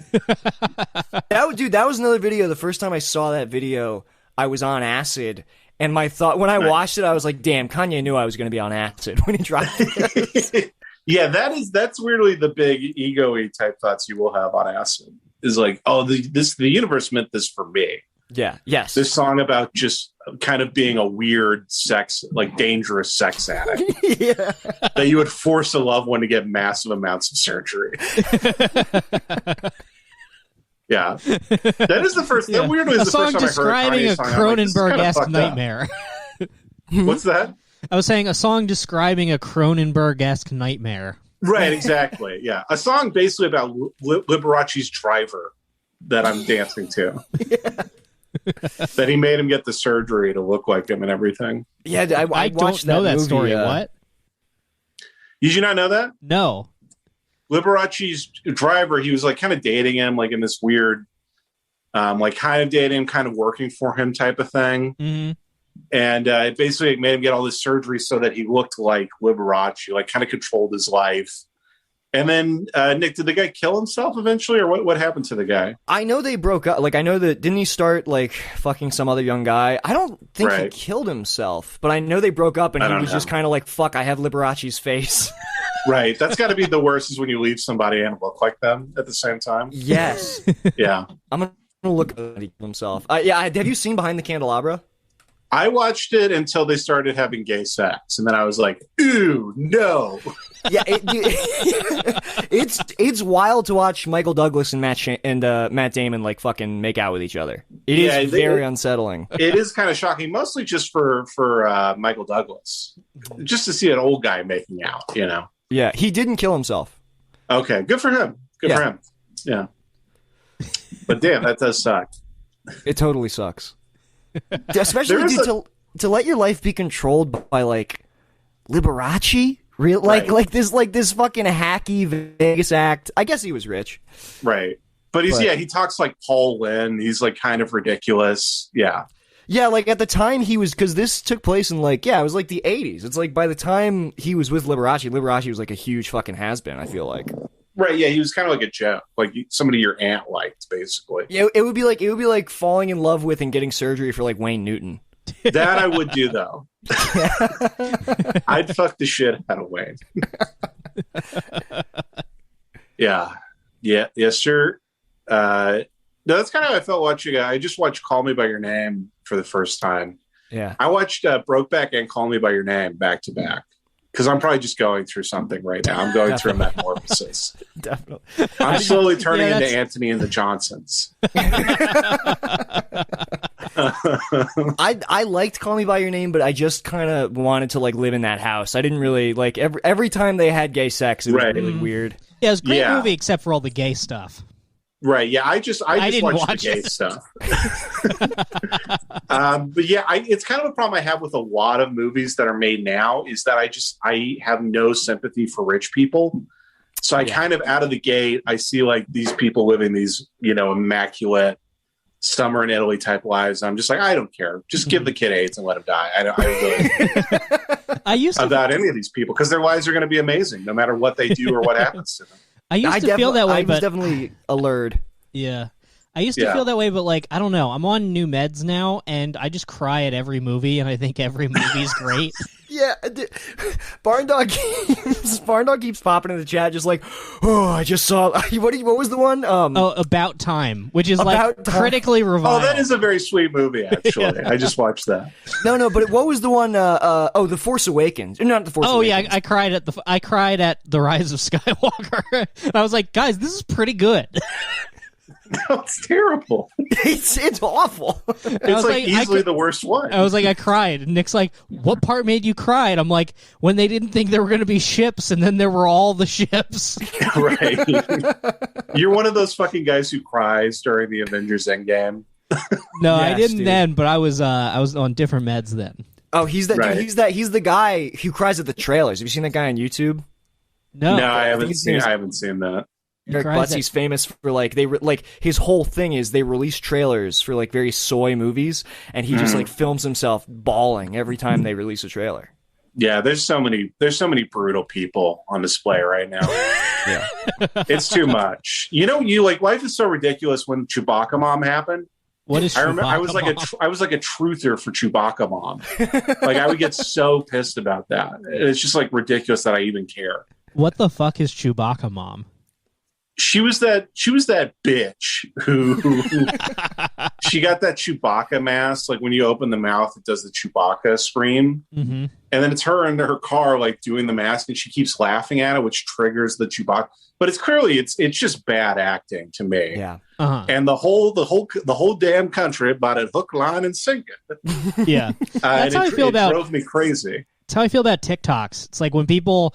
To me, the most disgusting thing is when someone has like coached their child to like do a TikTok Right. with them. And it's like, oh look, my kid is so cute. It's disgusting. Yeah. I have a weird relationship with TikTok because I got on it early when it was just to make fun of mentally handicapped people. So that's how we early started TikTok with it. ruled. We Yeah. used to watch. Yeah. We used to sit in the living room and watch TikTok cringe compilations, and it would be 100% crackheads. It ruled. Yeah. Yeah. Crackheads, And now it's mentally Zoomers. retarded people. Well, it's, Yeah. what's nice is like my girlfriend sends me TikTok because like girlfriends love fucking TikToks.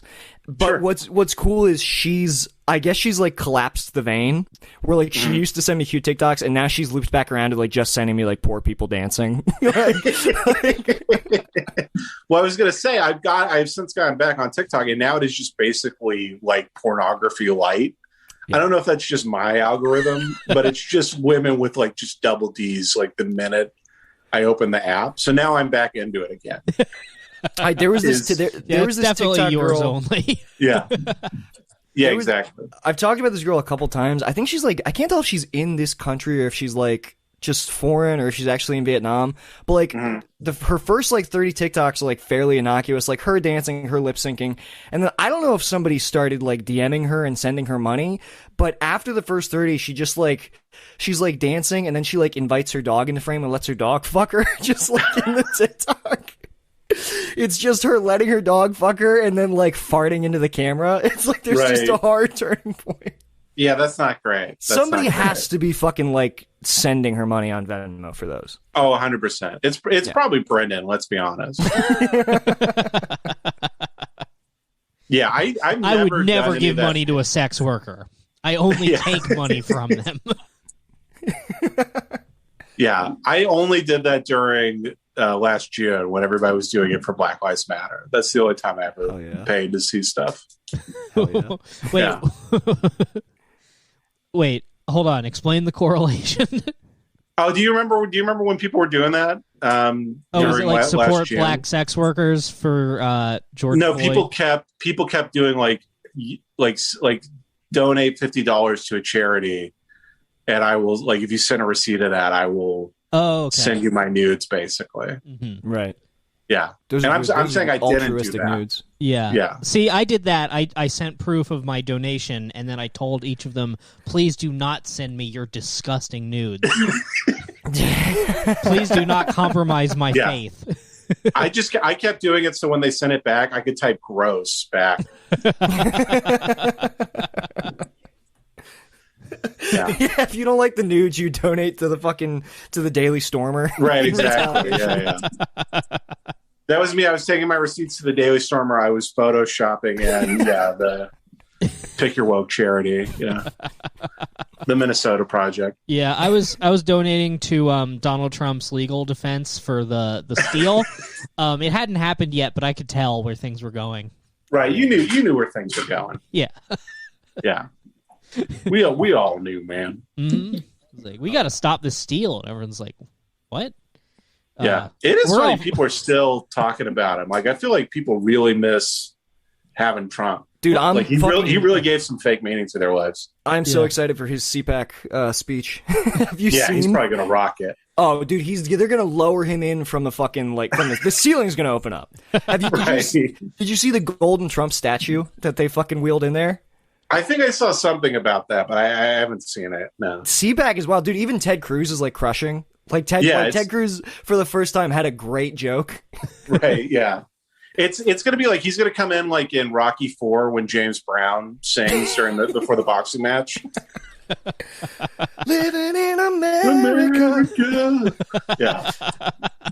Trump's going to do the fake heart attack, and they put the towel on him, and then he comes back. Oh yeah, dude, No, James Brown's magic coat.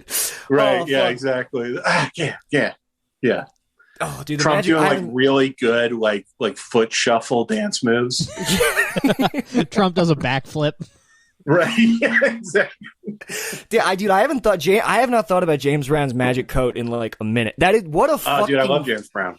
He's great. What a fucking funny bit to pretend like you're so good at singing that it's causing your organs to fail. And Right, exactly. That you're dying. That you're dying halfway through the performance. I just love how batshit insane he was. Yeah. And his music's actually like fantastic, but just the fact that he's trying to shoot every band member and every girl like every single night that they were on tour. Yeah, dude. But it was the 70s, so people would be like, whatever. Let's go, do acid and go, fuck Twiggy from the hottest woman ever. Right, the hottest woman of the 60s, Twiggy. The coat thing is so funny because he does it past the point of being funny until it's funny. And I was watching some concert where like they put the coat on and off of him like 8 times. Mm-hmm. Yeah. Of like him shuffling off because his whole band also they like pantomime like begging him to stop. Right. It's so fucking funny. Yeah. And then also like, dude, it's like that guy's voice, it's like he was like the godfather of like hardcore music. Like he's like fucking shredding his vocal cords. Right. Yeah, I guess that is true. Yeah, I never really got into hardcore, but I could see that. Yeah. Once again, not thin enough to get into hardcore. Sorry. Right. There's certain cool things that you have to be under a certain weight to like be into. I really do believe that. I don't know. I feel like there were a lot of fucking fat slovenly dudes at punk shows. There were. And they were just steamrolling over girls in the audience. I Yeah. saw a lot. I saw a lot of like Jace sides dudes just like pressing women into walls. Right. Just hardcore in the mosh pit. Yeah. Yeah, I feel like when I was younger and I used to go to shows and stuff, it'd be like fat guys and then guys on heroin would be the really skinny guys.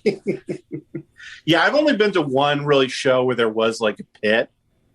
Because most of the concerts I go to are like more popular acts, but there's a smaller band called Mom Jeans, if you know them. Yeah, they're like a Midwest emo band, and we went to see them at in York Boulevard somewhere. Not important, but it was the first time I'd seen a pit in person, and I completely hated it. I was like, this is so stupid. Oh, really? And there was 3 people. I was sober. I could just see 3 people who are like, oh, this guy's way too wound up. This guy's like really going through something. Yeah. Yeah, like, I never really thinks got he's it. a badass because he's about to like, sucker like elbow a kid in the back of the neck. And I was just like, oh, this is dumb. When I was a mentally ill 18-year-old in a hardcore band, and whenever there was a pit at the few shows we played, I would go into the audience with the microphone wrapped around my neck, and I would pull on it until I like legitimately started to pass out, and just cause like a horrible scene, like to the point where like I like interrupted our own set because people were trying to pull me off the ground because they thought I was dying. Right. Now that's a real, real personality in a story right there. Yeah. I was going through a lot. I bet that's like your version of Baby Shoes for Sale. Never. Oh, yeah. You're like, I bet if I die, I'll get pussy. Right. Dude, don't get so much pussy in hell. That's what a good pussy is. Right. That's what a good is, dude. Oh, it did get me. Unfortunately, it did get me pussy every time. Oh, yeah, of course. Of course it does. Yeah. Being tortured. Oh, people love a tortured, skinny young man. Oh, yeah. It's perfect. It really is. Everything like that is sad if you're overweight. Because I've been both instances. I've been very skinny as well and gotten hella pussy, trust me. But like every sad dude. Thing, if you are thin during it, like you end up looking cool. That makes sense. Are you getting pussy in the pandemic? I know you have a reputation, Jace. I have a reputation? Dude, you're like I even before I knew you, it was like, yeah, Jace is a fuck guy. Yeah, I probably am. Probably not as much. I think I probably talk about it more than other people just because I think it's funny. But yeah, I probably fucked like 3 or 4 times in the pandemic. Nice. So Yeah, they're all dead now. They all died from COVID. Yeah, it was a wild Christmas party. Yeah, I put them on the tube, if you know what I'm talking about. No, just like usually like people I know, and it's just after like 4 months, it's like, okay, do you want to get the poison out of our bodies? Yeah, as we're trapped up inside. So, but yeah, I mean, you guys both have girlfriends? Yeah. Well, Nick is long distance.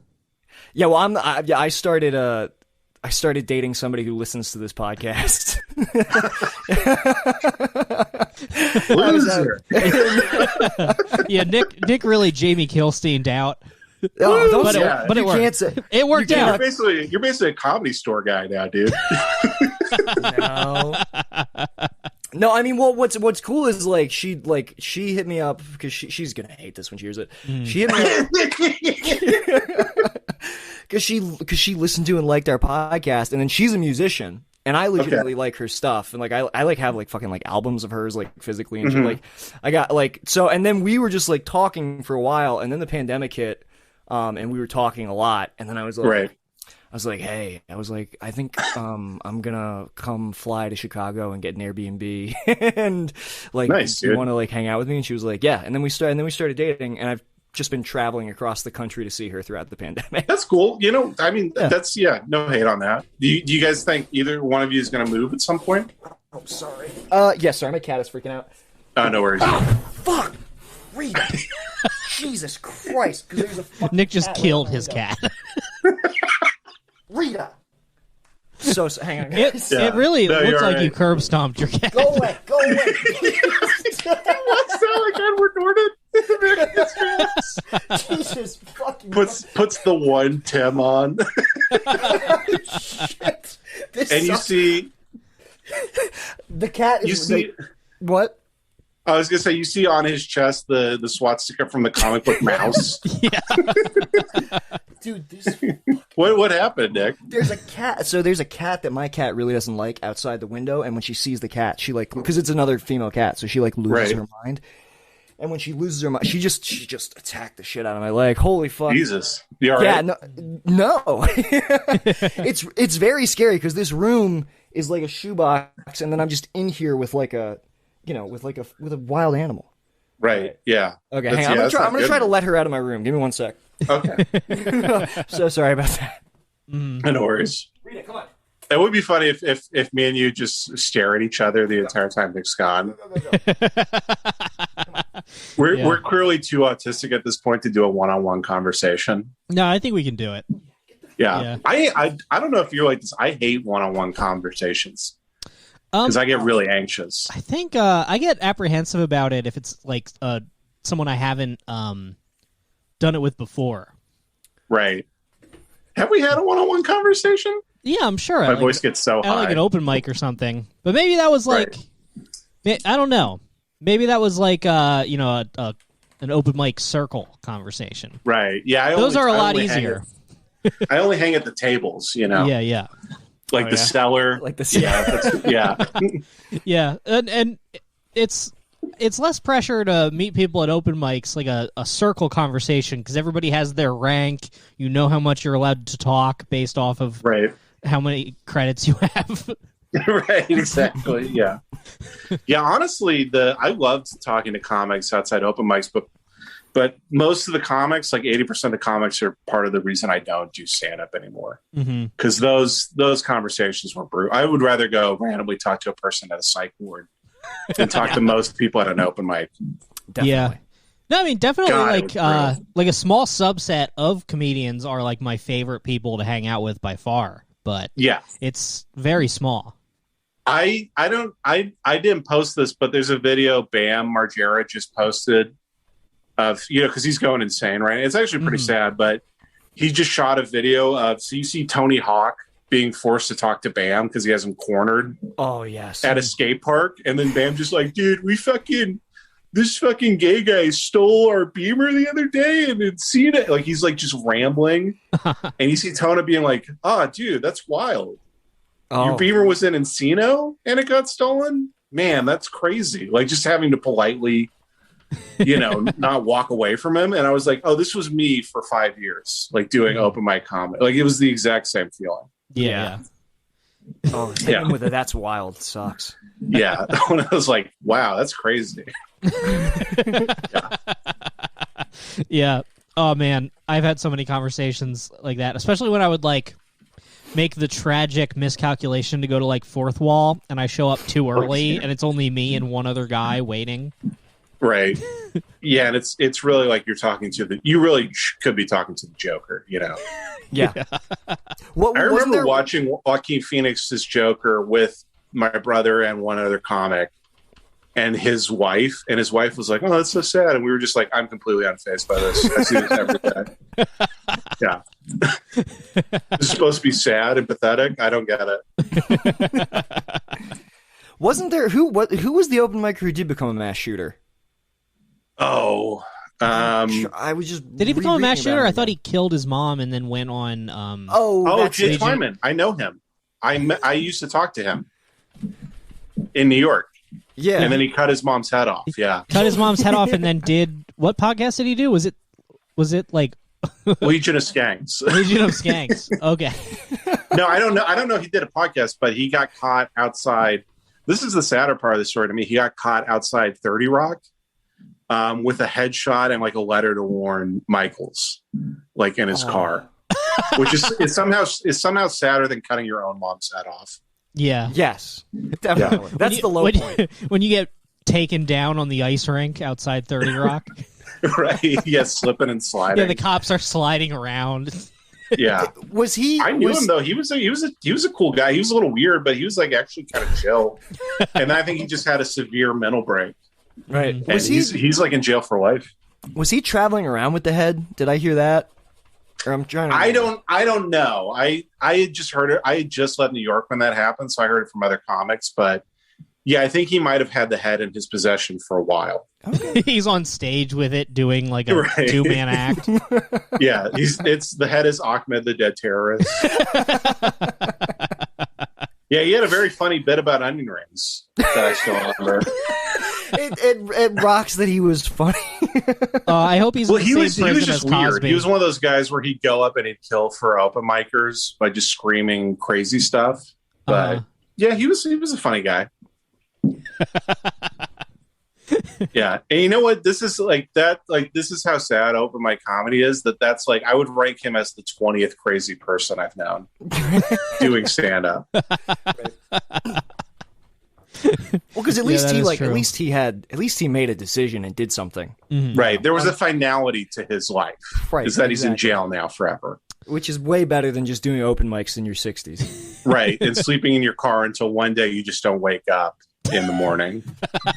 And they don't even take your body out of the car. They just tow it to the city dump and then crush you inside the car. Yeah. Yeah, you die in your car out like parked on the street outside the Comedy Store, and they just pile tickets on. Nobody even notices you. The windshield is covered in for like tickets. A year. Yeah. Like when Homer gets back to his car in New York City, like under the Trade Center. Yeah. Right. Yeah. You finally die in your car Sunday night, and then Monday you get called for potluck. Yeah, people are still pissed about it. Yeah. Yeah. Really, Damn. some tragic ends to people in this city. Oh, yeah, just horrific stuff. Really, really horrific. Yeah, that's when I moved here. That was the thing I mentally promised myself, is that I would never become a Boogie Nights character. Like, that was my one goal. Oh, yeah, dude. Like, just not to become a sad, sad guy. Yeah. Mm-hmm. I've been Little Bill in other times in my life. Yeah. I've been there. You're at all your friends are watching your girlfriend get fucked by another guy. All but. like not quite that, but it's just like, at a bar, your girlfriend is clearly like hitting on someone and like gonna go home with them, and you're just like, haha, we're having a fun time here at the bar, aren't we, honey? Should we leave? It's like, shut up. Oh yeah. Oh yeah, Brandon and I have both had our Little Bill chapters in our lives. I've probably the closest I've gone to is being John C. Reilly just hanging out, doing too much coke, and Right. ending Getting big ideas. up with sadder people than I should be. Mhm. Yeah. Yeah, I'm in the recording studio trying to play guitar to support my friends. Yeah. It would be sick if we go the Boogie Nights route where like we do comedy so long and it gets darker and darker that we're just like doing a robbery. Yeah. Yeah, we are robbing Bert's back room. Yeah. Well, we're trying to get tickets instead of Coke. We're at Flappers, just like, I know you've got tickets in a motherfucking safe under the motherfucking floorboard, like Right. the whole Yeah, like thing. a big Ocean's 11 type heist. Yes. To get the pizza spot tokens. Yes. While Little Less Conversation remix is playing the whole time. Yeah.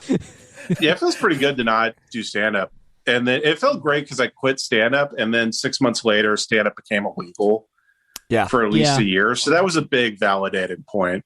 What was weird for me was I decision. quit for 6 months, and then like 2 months before everything stopped, I like got back into it. And I was like having fun. Yeah. I was like writing new shit for the first time in years. And then it's illegal. So I don't know. I've been missing it recently. We'll see if I actually miss it once I'm vaxxed up.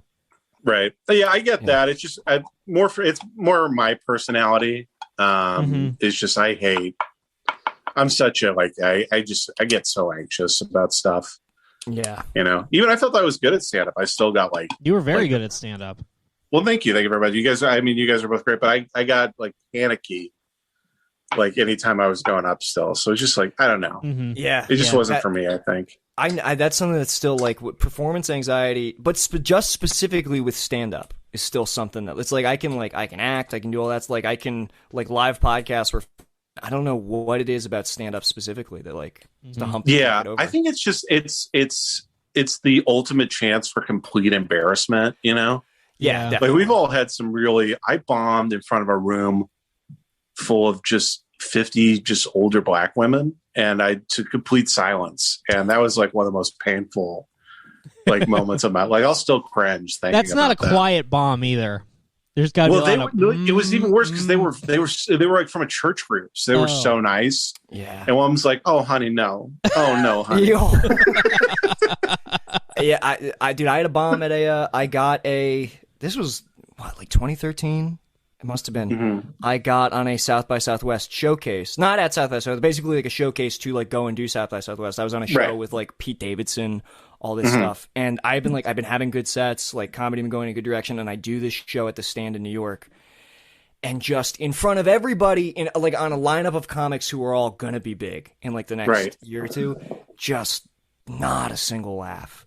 Really? Yeah, it was unbelievable. It was like you were real young in this, right? Yeah, I was Were you like 20. 20 when this happened? I was like 20, yeah. Yeah, that's brutal. Yeah. Yeah. Whole thing's a goddamn nightmare. It's a mistake for sure. Yeah.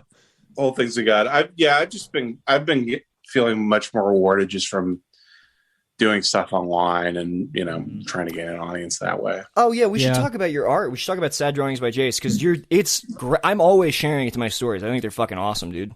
Thank you. I make drawings and post them on Instagram. See, this is the part where I can't take a compliment. Okay, sorry. Yeah. You just see me pull out a bomb vest. Yeah, but I've been doing that, and then that feels good to just like be able to get to still put something out there almost every day. It feels like just something to do. Yeah.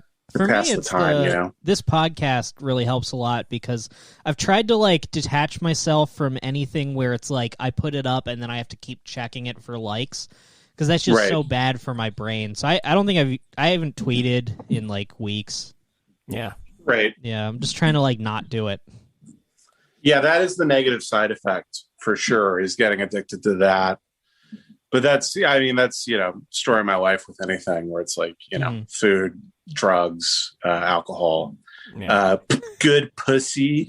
I'll get addicted to it. I'm a sommelier. You should be the first guy to like Like, everybody claims sex addiction after they get in trouble, like Dalia style. You should be the first guy to, like, claim sex addiction before anything bad really happens. You're like, I put out an apology video, like the Dalia thing, but it's even more bragging about how much pussy I get. Yeah. Look, at some point, it's going to come out how much pussy I've been getting. And I just want to... Because you guys watched that, right?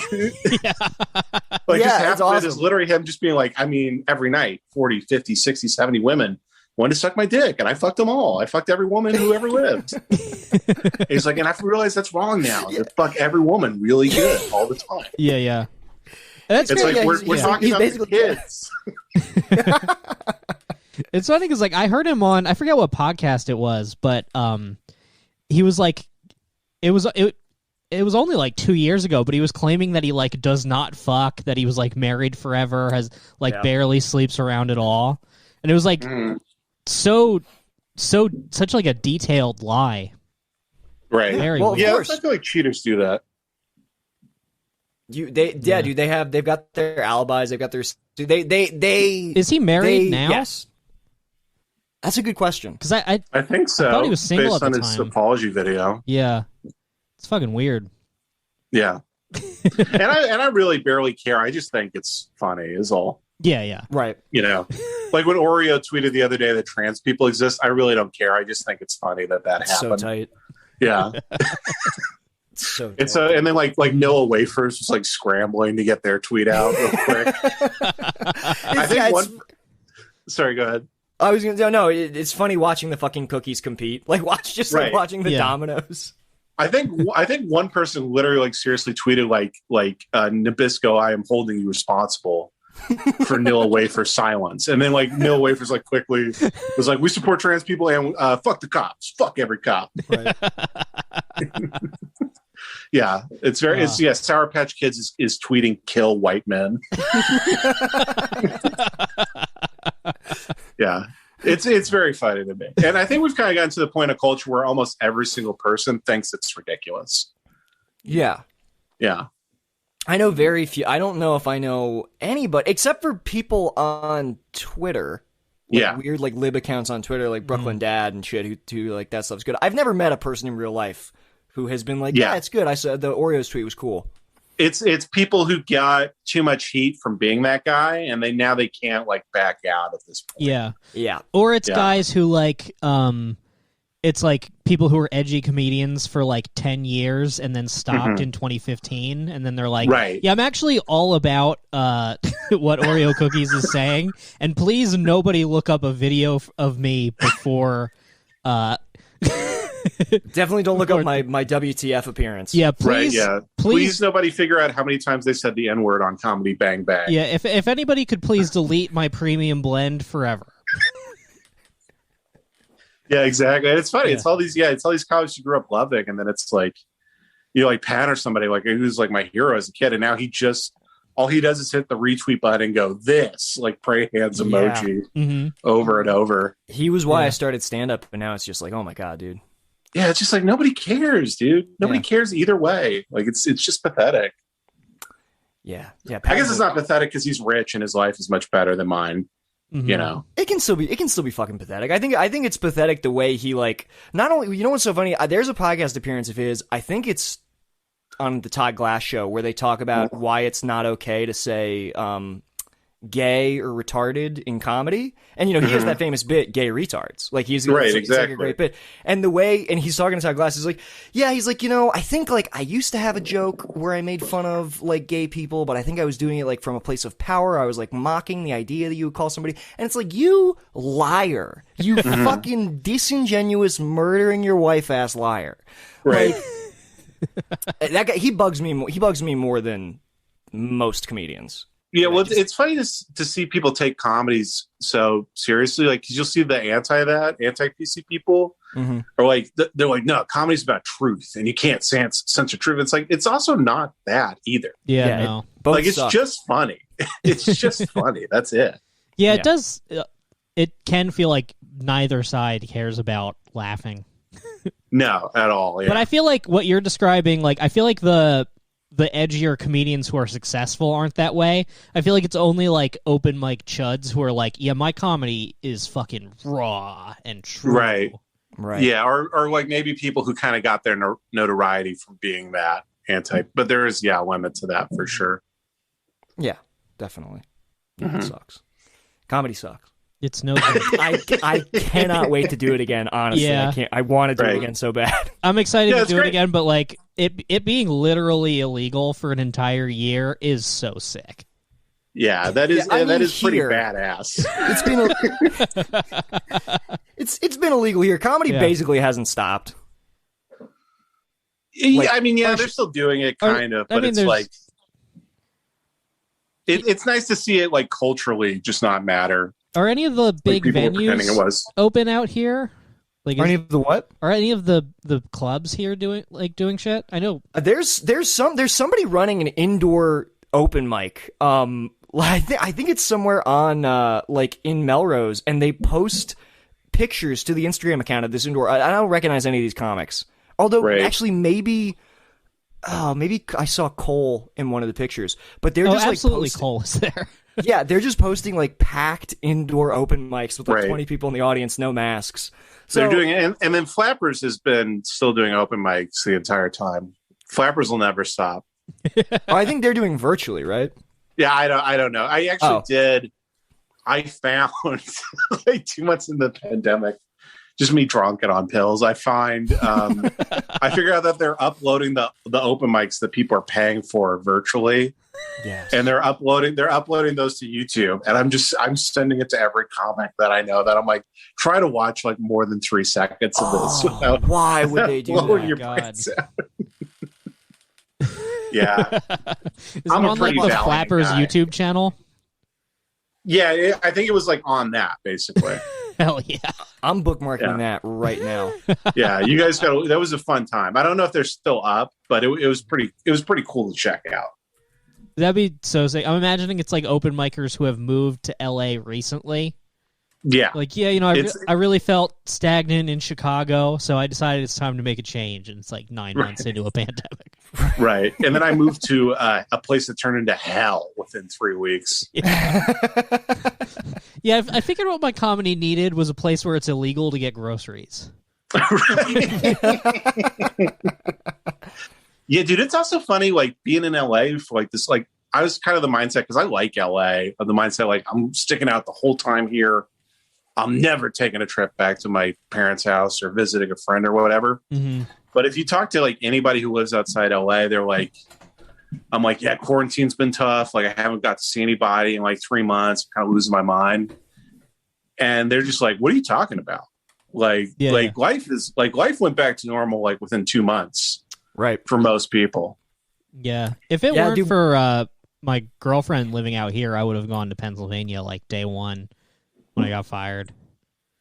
Just save all the unemployment money, come back. Yeah, I should have done the same thing. I should just got fired, found a little place in Texas for a year, because I spent a year in LA, but I mean, I might as well not. I haven't seen anybody. I mean, rent didn't go down, and none of the advantages of living here are possible. Right. Yeah. So, yeah, but I think I'm staying here long term. I mean, I like the place.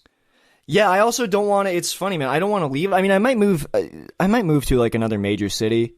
I don't want to go back home. And like visiting every year that I go back to visit, I'm just like, yeah, this is definitely not where I'm supposed to be.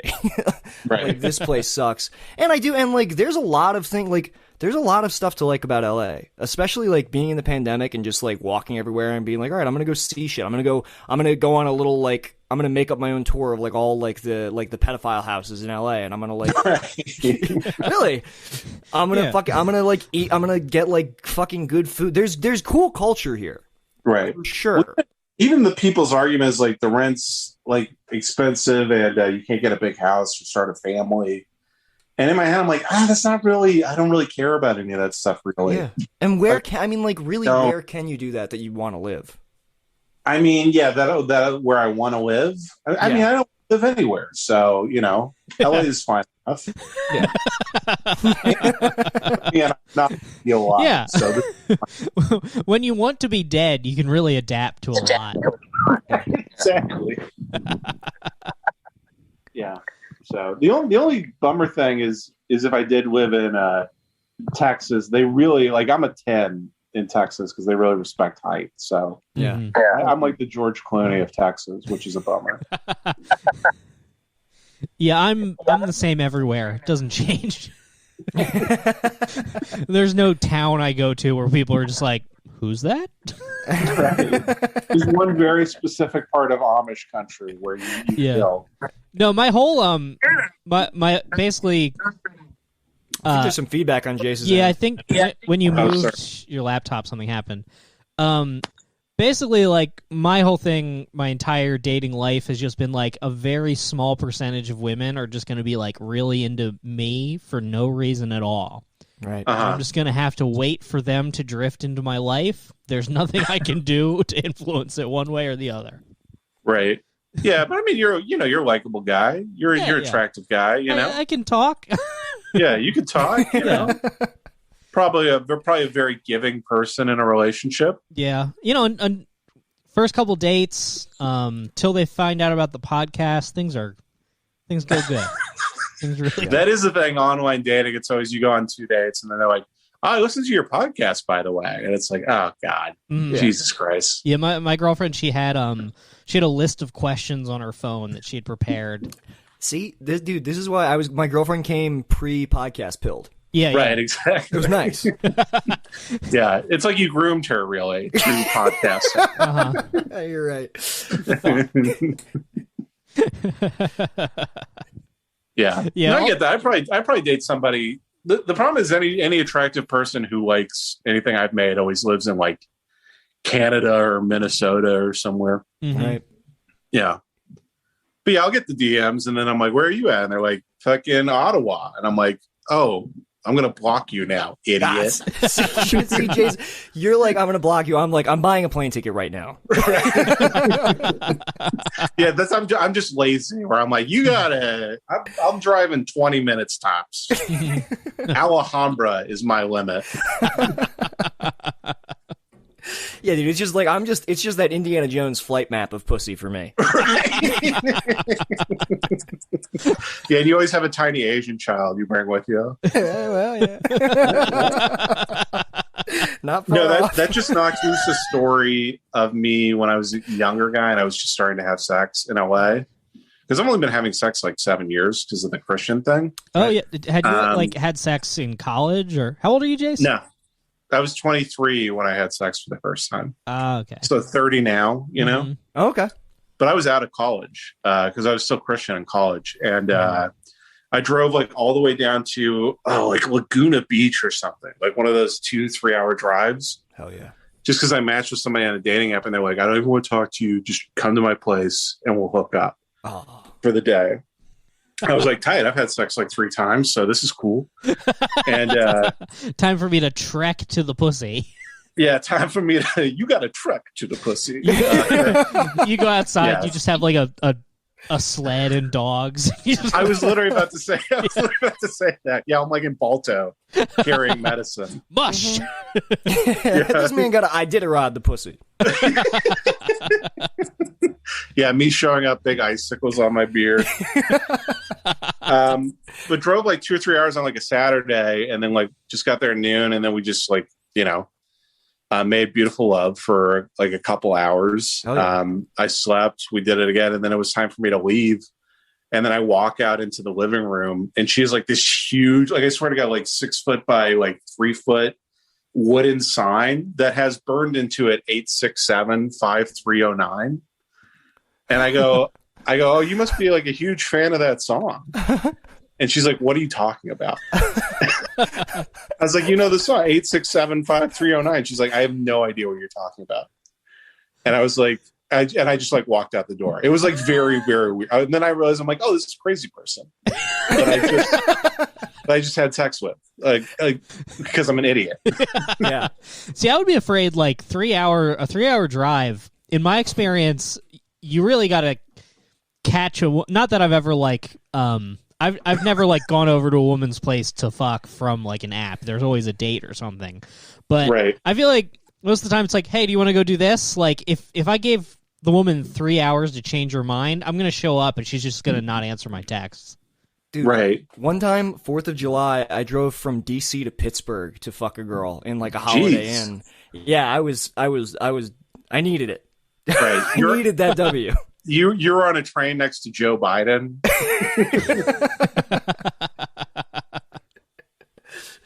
Yeah, that's crazy. Yeah, that was a wild one. And then like we like spent 4th of July like in this fucking like it was in a hotel in like a what do you call it? Like a business park basically, where it's like we were away from everything, we couldn't see fireworks. And then I made her buy me Burger King. And I paid for the hotel room. That's a real king move right there. Yeah, you had to do it, dude. Jace, you did just make me remember. I feel like that is really a thing of like either the next morning or like after you come to your senses, you really become aware of shit in the apartment that you glossed over on your way in. Oh yeah. Yeah. Yeah. I You're just remember- like, why is there a giant marlin like in her bedroom? Yeah. I remember just like waking up the next morning after like a date and just looking around and it's like all Jack Skellingtons. And then like it was like all Nightmare Before Christmas shit and then just like medication everywhere. Like jars of pills everywhere. And then it turns out that she was dying. Oh, I remember this girl. That's right. I remember this story. What was she dying from? Cystic fibrosis. Oh, Woo! Yeah. I mean, she wasn't dying imminently, but it's like you check out at like 30 max with that. Right. that was why she had Jack Skellington in there, dude. Yeah. She was trying to embrace the darkness. Yeah, she was twisted, dude. But she was like telling me like not to use a condom, and I was like, that's weird. Why would she think that? And then after I'm like, oh, fucking, you don't have to live with these consequences. Right, yeah. You're gonna check out. I'm gonna raise our kid.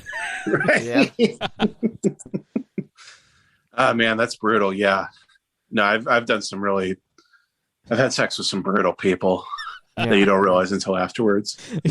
Any highlights? Dude, sometimes you don't realize. I had a years woman later. stalk me one time. What? I had a woman kind of stalk me for a little bit, Mm-hmm.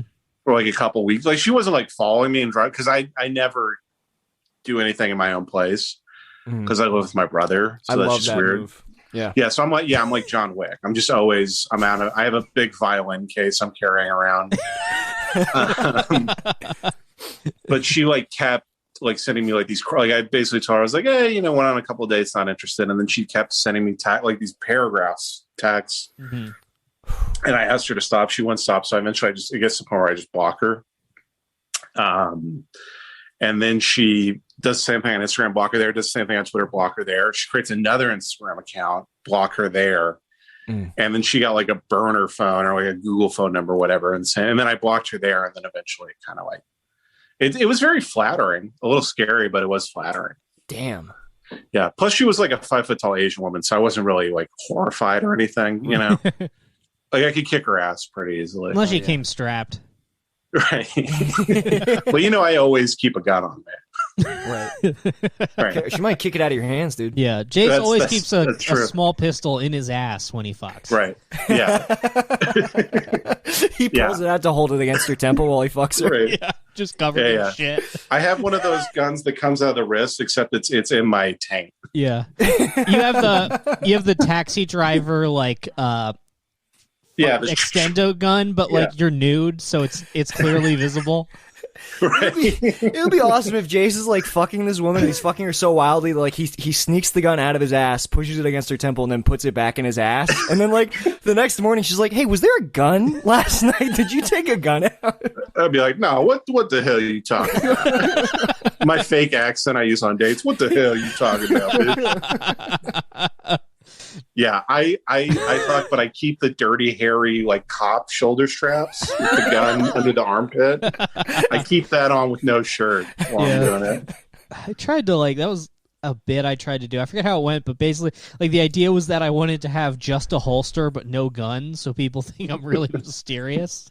Right. Right. The holster costs like $20. Yeah. Yeah, so I have the holster. People are like, did he lose the gun? Yeah, well, that's what I'm saying. Every time you take your jacket off and the holster's empty, you have to be like, oh, fuck. Oh, shit. Be like, Oh, fuck. fuck, man. Hold on, everyone stand up. Get your cell phone light out. It's like you lost a contact lens. Right. Everybody look. Whew. Oh. Yeah. You guys have guns? No, I tried to. I bought one during the pandemic because I was having a manic episode. Sure. But I returned it. You brought the receipt. Well, they in California they make you wait 10 days to pick it up, so I had to like beg them during that 10 days to give me my money back and not give me the gun. Right. Yeah. Yeah, that makes sense. Yeah, I shouldn't have it. I remember like I didn't tell anybody. I just like went, took the test or whatever, filled out the paperwork for the background check, like bought the gun, and then I like later in the day I like FaceTimed then it was like a new relationship, so she's really a trooper. But I was just like, hey, I just wanted to let you know that I bought a gun today. And she's like, oh? I'm like, yeah, it's just, I really feel like it's been a long time since I've had a mental health episode or anything in the midst of just a full manic breakdown. I'm like, 0 days. Yeah, I'm like... 0 days since last retard freak out. Yeah, the big warehouse sign. Yeah. I'm just like, my meds have been like really stable recently, and I'm really passionate about it from like a rights point of view, like exercising my rights. She's like, okay, I don't like this, but I don't want to tell you what to do. You know it's bad when you had like a justification prepared. Yeah, like you had already been thinking of like why, like you like you wrote a note to your parents why I deserve a gun, like an essay on why this gun is actually good. Yeah. Even like when I was like waiting out, because this was back when like the lines around like you'd be in a line at the gun shop that goes like around the block, because everybody wanted a gun. Yeah, they were all the rage. Yeah, but like.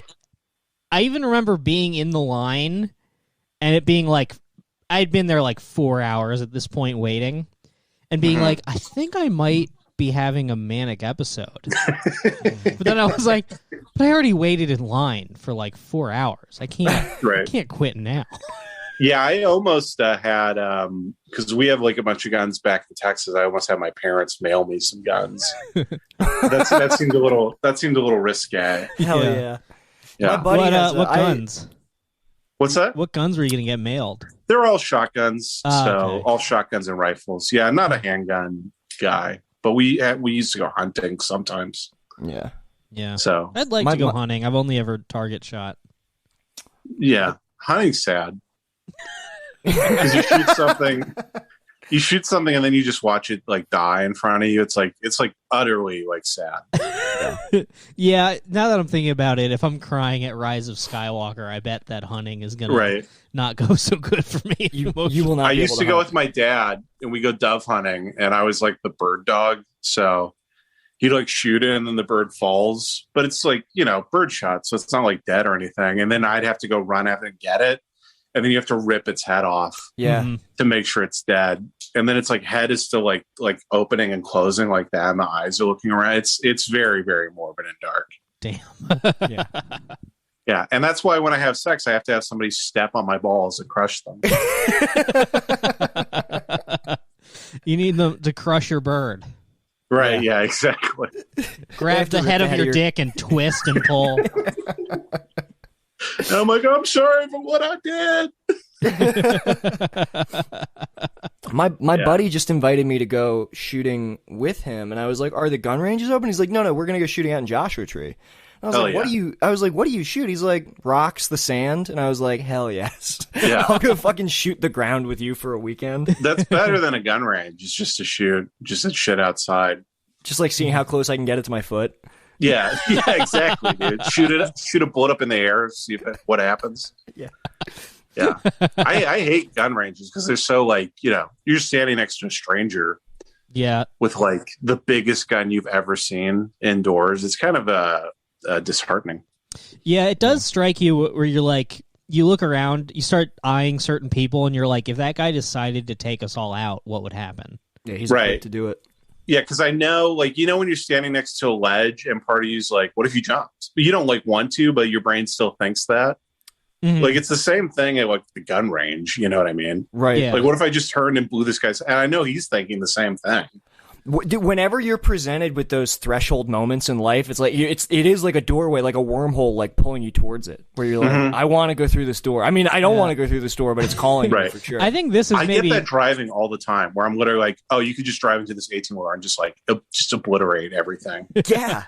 Yeah. I think it's more concerning that like when I go to a gun range, like while I'm in there, I forget what guns are and what they do. I just enter this like Zen place. And it never even occurs to me to kill myself. You become I forget the that you could gun. do that. Yeah. Yeah. You are having such a bad manic episode that you think you're Steven Seagal in your head. Yeah, dude. Yeah. You're doing gun kata like Christian Bale. You're just doing full equilibrium in the gun range. Right? Yeah. You're like, emotions are outlawed. It's the future. The range officer doesn't even stop me. Right. He's like, oh, we got another equilibrium kid. Any kid that comes in who's between the ages of 26 and 34, he just knows he's going to be autistic. Yeah, that's got to be a red flag. Like when someone my age comes in and takes the class and says they've never really shot before. Oh, yeah. Dude. That's got to be a red flag. It's like, well, then why are you doing this? You're supposed to he like. He sees you practicing just real quick. just like a greasy hair 26-year-old kid in like a striped polo dual wielding rifles in the gun range. Right. Yeah. You put the little sign up, and as it's going out, everybody just sees that it's like a kid at a school on the sign. Yeah. Well, I wanted, dude. For the longest time, I wanted to go to the gun range at Burbank and bring printouts of our senior photos and ask if we could shoot them. I'm sure they'd let us do that. They have to let us do that. Yeah, they let other people use very offensive targets. Oh yeah. Yeah. I've seen a lot there, but the one that really struck me was someone had a target of Kim Jong-un, but he was like Simpsons yellow. It was like it was just like a caricature like from the boardwalk. Right. Holding a big tennis racket. yeah, on a skateboard. He was riding a nuke like a horse. Damn. Yeah, it's also funny that like at the Burbank ones they have the target where it's like, you know, like the silhouette of a man, but they have like multiple colors. Like you can pick if you want it to be like white, black, or beige. It's like, why? What's that about? Yeah. What's the beige mean, huh? Well, column A, column B, huh? I mean, what you want to do is you want to line them up like a family. Yeah, exactly. Yes, sir. Mm-hmm. Yeah. Oh, fuck. I want to go to that gun range like Keanu goes to in all those YouTube videos where he's training. Oh yeah, I've always wanted to do that where you're walking through a maze shooting. Right. It is like the school shooter, like Marine training. Mm-hmm. Yeah. Yeah. It's pretty badass. Well, it's funny how bad that stuff looks without like editing. Because like whenever you see just like a unbroken like long take of somebody doing that stuff, it's like, oh, you look like you're gonna get shot right away. Like right, exactly. Yeah. I love gun. You need YouTube. to come down in here. There, I can open that. Sorry, I'm doing a podcast real quick. You opening a jar of pickles or something? Yeah, I'm opening a jar for the woman. Nice. There you go. Are you serious? You just got it? Yeah. Fuck you. Fuck you, dude. Sorry. Wow, so generous, dude. Look how great are you? I'm a great guy. What can I say? Yeah, Katie's doing an all soup cleanse right now, which a friend. This is some other friends. It really sounds like a fake diet from 30 Rock that Tracy Morgan's doing. Yeah, that doesn't sound like a good thing to do. She's cleansing with like navy bean soup. Gross. Yeah, it's very weird. Anyway, I was saying gun YouTube rules. I remember watching this because for some reason, like when I was buying the gun, I was like researching. I was like, what gun should I buy? And then I was like, what if I buy like a big revolver, like the least practical self-defense? Tell me, I know for sure you Googled what guns did the Koreans use during the riots. No. No, but I remember I was really into the Smith & Wesson 586, which is like the 686, which is a fun gun to shoot, but with a blued finish. And I was just looking up videos of people shooting it, and the one ruled is just this fat guy from like probably Texas, just a complete circle, just so fat. Right. And what he was shooting, he didn't have a target. He would throw like a 20-ounce bottle of soda in the air and then unholster his gun and shoot it. Oh, Hell yeah. So sick. Yeah, I love that. This guy's so fat that he can't holster his gun. He's so fat he doesn't actually have a holster. He just like puts it there under his belly. Yeah, just tuck it under one titty. Yeah. He's so fat that when he's got the holster on, the fat goes into the trigger and just shoots the gun. But then he's also so fat that it doesn't really hurt him. Right, yeah. It's like one of those girls who doesn't know they're pregnant. Yeah. He's just bleeding. He doesn't realize they're just bullets tunneling into the side of his thighs. Right. Just 5 years from now, it just pushes out. Like that one rapper from the Ghetto Boys, I think. I forget who it was. You remember that? No, I don't know. There's a rapper. He kind of went viral because he like got shot 20 years ago, and the bullet finally made its way like to the top of his skin. Damn. And it was a video. It was a video of him like pushing it out because it finally made it to the surface. Damn. Like popping a zit? Yeah, like basically, like it was just like you could see it looked like a bullet that was like right underneath the skin, and he's like, yeah, that had just been like lodged next to my spinal cord for like 20 years, and then your body eventually like just slowly pushes stuff out of it. Yeah, and then he was just squeezing it, and it eventually just kind of popped out. I'm gonna fucking watch that tonight. Yeah, it was pretty cool. That does sound pretty sick. Yeah, it was Macklemore actually. Now I remember. Yeah. It was Macklemore tried to kill himself because he thought he was gay in the second grade. Yeah, you kill yourself by shooting yourself in the spine. Right? I'm so fucking sick. I'm gonna shoot myself in the spine. Yeah. Do you guys ever? I've thought this through, but like if I do it, I do the double, like noose around the neck, on the stool, then gun. Just like as a safety switch, you know what I mean? Oh, so shoot yourself. Yeah. So then if the bullet doesn't do it, then you're already falling with the noose. Right, exactly. Yeah. Yeah. Because the noose seems like scary to me. Yeah. I don't want to do that. Plus, it is scary, like how, it is scary how many people get shot in the head and live. Yeah. Like exactly. we were talking about like dark subreddits earlier. Right. I subscribed to like some different gun Reddits. And one of them had like this cross post from a sub called Idiots with Guns. And I was like, oh, that looks fun. It's like videos of people being like really unsafe with guns and like gun safety shit. So I click on it and it's like, no, it's like just people dying. Like the very first one I watched, I'm just scrolling and it's just this like guy in a car playing with his gun and he's like arguing with his girlfriend. And his girlfriend takes it and like lets a round go loose. And it like domes him, but he just like immediately has like a stroke and starts like drooling and like groaning, and I'm just like, this is not a fun subreddit at all. Damn. We really are. This is three people who are real victims of the internet, you know? Oh, absolutely. Yeah, if we were all born in 1970, we'd just be the happiest go lucky guys. We want to know what an anxiety disorder is. No. We would just eat like healthy, unprocessed food. Right. Maybe we'd see like George. Somebody would mention the DSM-5 and we'd be like, what's that? Is that like a college team? We'd maybe see George Carlin like on TV and be like, seems gay. All right. Yeah, it seems like something a little Sissy Mary would do. Yeah. Well, I'm going to go work. I'm going to go build cars. Right. I'm going to go put in a double horseshoe and hate my wife. It's fine. I have two feelings about it. Like, sometimes I hate that I was raised on like the internet, and other times I'm really quite happy with it. I find myself like reveling in like the pleasures of like, I don't know, weird 4chan media. Yeah, it's probably shaped me. fine. I just need to take a break from it, probably, which I just haven't done. It's tough This right is the now. first time I haven't worked in a while, in like fucking 10 years. So I kind of don't know what to do with myself, you know?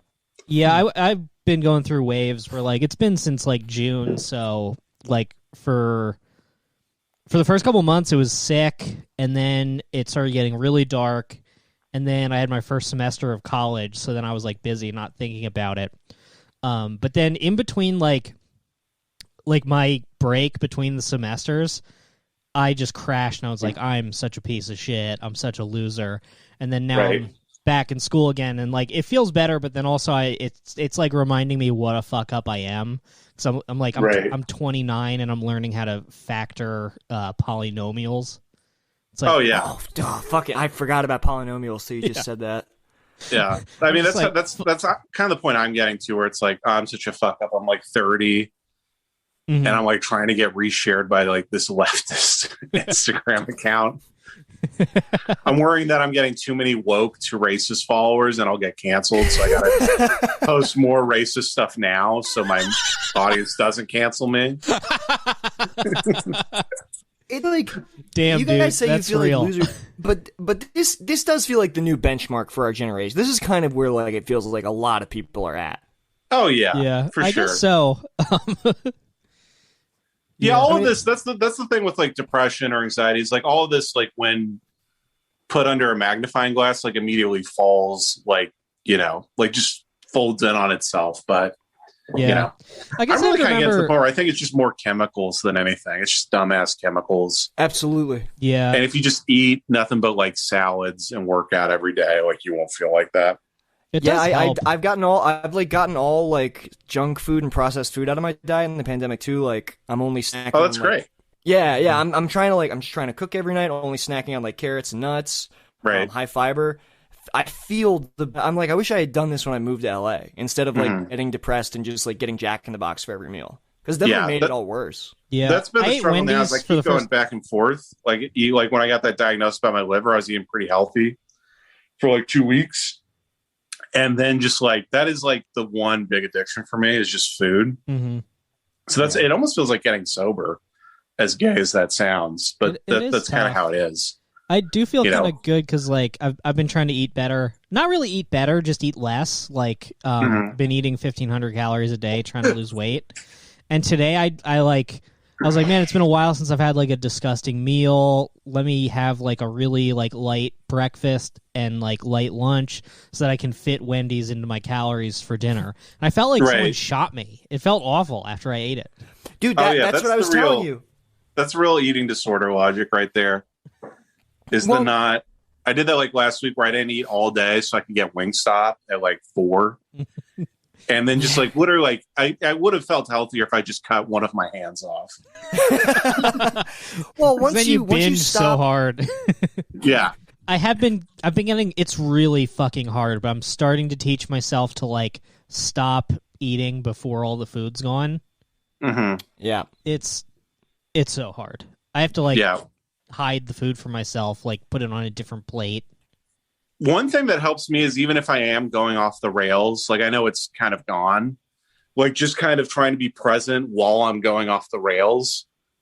And then when I do that, that kind of like allows me to link like, oh, okay, I notice that I'm increasingly feeling more and more horrible with every bite that I eat. So at least it kind of like links up in my brain versus where you're like, you just kind of, you do it like how I imagine like a child molester would like fuck a kid. Like you just like quick and like right. You're like, what happened? And then like you don't even like realize, like you don't even link terrible feeling. And I'm like, what anymore?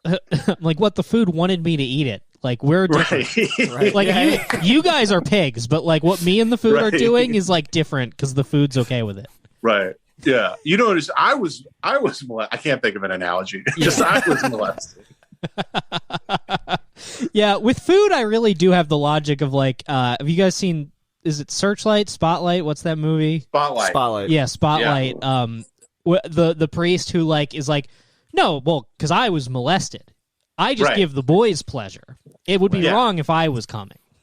He's talking about it like it's a fraternity that he rushed. He's like, you understand, I was legacy, so you know. That's a weird movie, just like structurally, because like I don't think I've watched any other movie where like it's purely just like the mechanics of an investigation. None of the characters really matter, and it ends before the climax.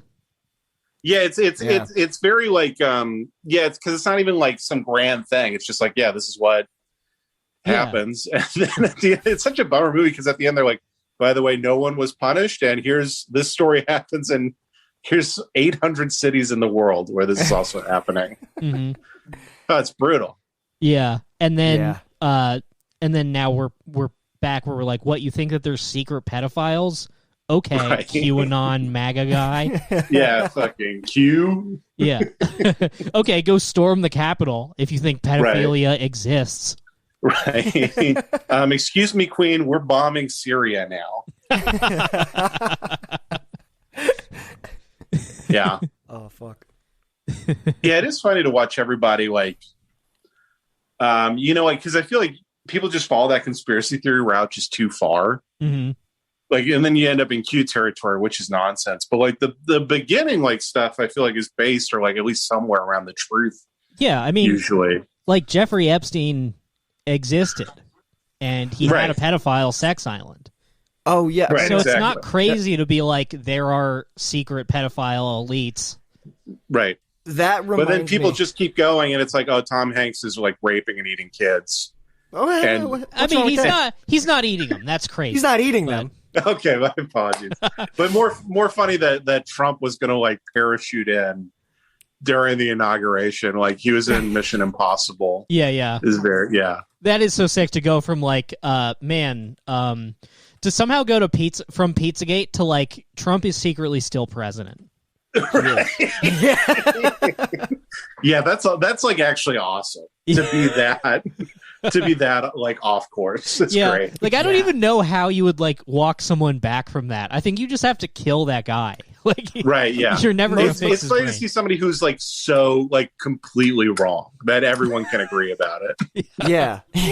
You can't walk most of these people back. I mean, like the thing I always say with all this is like a lot of these people, their impulses are right.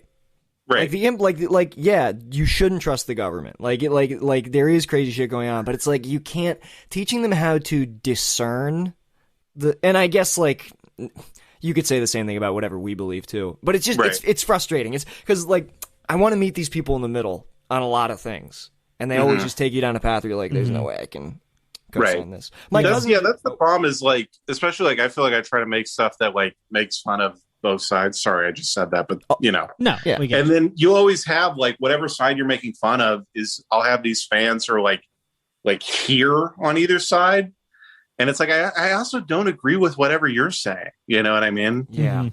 Yeah. Just people take it like crazy far. Well, everybody's like Facebook is manipulating you to do that. Where, right. Like, I don't think people remember how to debate like in person anymore. Like retardedly, I have somehow wound up in a political science 101 class with a bunch of 19-year-olds. And just listening to these like class discussions, it's insane. It's so weird. Yeah. What are their big like mostly opinions on stuff? It's just either like just like insane like very simplistic capitalism, or it's like, I mean, it's pretty much what you would expect. It's like people with like rich parents who think that like no one should pay taxes, and then it's people clapping with the Oreos Twitter account. Right. Hell yeah. Yeah. But then also everybody's 19 and retarded. Right. And like part of my grade is I have to like participate in the discussion. That's fantastic. You know that class is going to be the one that cancels you guys. Yeah, maybe. I don't know. That'll be their final project is canceling you guys. I refuse to turn my mic on because I don't want them to like see that I have like a board here. Like I don't want them to be like, "Hey Brendan, why do you have a mixer?" Right. There's like a 2-foot wide space in your bedroom that doesn't show podcasting equipment or samurai swords, and you got to stay right in the middle of that. Yeah, I'm gonna be like how kids are getting in trouble because like they turn the camera on, they have like a Nerf gun in the background. I'm gonna be the oldest guy for that to happen.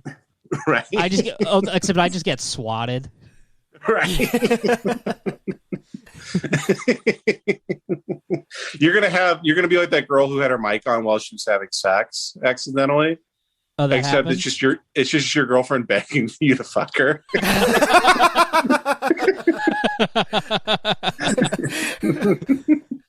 Trying to bribe you with like toys and video games. Right. Yeah, damn. Brendan, what I was going to say, I got to send this to you. My cousin, who loves the podcast, who reps his Carrot Hour shirt like in all his family photos, which Hell is yeah. sick. He sent me this really sick documentary that I guess has been like pulled from online called Out of Shadows. Dude. Oh, I love a good documentary you can only watch like on Vimeo with a password. In a Google Drive. Yeah. He sent it to me in a Google Drive. He must be paying for like premium Google Drive to host this whole movie. But it's tight. It's about this dude who was like a very famous like stuntman and like second unit director in Hollywood. Like he was on like the Fast and Furious movies, all this shit. And he injured himself on a stunt where he had to go see like and like this thing starts out and you're skeptical, and then like literally like by the 10-minute mark, I'm like, damn, Satan is controlling Hollywood, dude. I am like all in with what this guy. Wait, hold on. You kind of like your connection kind of glitched. What does he do? So he's like a second unit. He was a stuntman. He was a stuntman in like the Fast and the Furious films, Need for Speed films. He was like a second unit director on a lot of things. He like held like high positions in like major studio films in Hollywood. He's like friends with like all of these, and like you can look him up. He's got an IMDb. Like he's legit. And he injured himself doing a stunt where he like injured his groin like pelvic floor area. So he had to go see this pelvic floor specialist to like rehab his groin area. And like in developing this friendship with her, she's like a deeply spiritual person. She's like, yo, like, she's like, I'm going to share something really fucked up with you. Like, I'm a pelvic floor specialist. I'm like one of the few, like only good ones in all of Los Angeles. She's like, and most of my job is me like helping women who have been raped by like Hollywood elites. Which like sends him down this like crazy rabbit hole. I don't know. It's a good documentary. That's all I'll say. I watched the whole thing. There's something about the pelvic floor guys, because that was what Larry Nassar, the U.S. Olympics guy, did as well. Yeah. He would always he gave like 4,000 women pelvic floor exams, but he did it like through their, like he stuck his hand like all the way up their pussy. Right. Yeah. To do it, which like you just don't need to do. Yeah. And he would, right. But he did it confidently too. Like, wasn't he the guy who like did that, like, and he'd be in the room with the girl's parents? Yeah, that was the crazy thing, because like when the story finally broke, it was literally like 4,000 cases where they were in the room and they're like, oh, I guess this is just another weird gymnastics thing that we all do, you know? Yeah. So he was using his pelvic floor prowess for evil. This lady is allegedly on the side of good and justice. Right. Yeah. But yeah, they're like Superman and Lex Luthor, but for pussy exams. Yeah, for the bottom of the pussy. Yeah, for the bottom of the pussy. Yeah, some people look at the pussy as half full. See, the problem with your daughter's pussy is all bottomed out. She's been dragging this pussy on the road.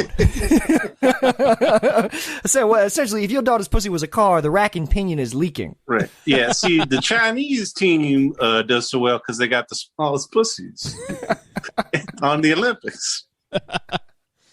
I have a dog Asian pussies, much like Asian cars, they run forever. They just run. You just got to change the lube. Was Larry Nassar a smooth black guy? Yeah, he was. Yeah. Yeah. Mm-hmm. That's right. Lawrence Nassar was his name. Yeah. Dude, I keep laughing about. I don't do stand-up, so I could never do this bit, but I keep laughing about a black mom who names her sons DeVry and University.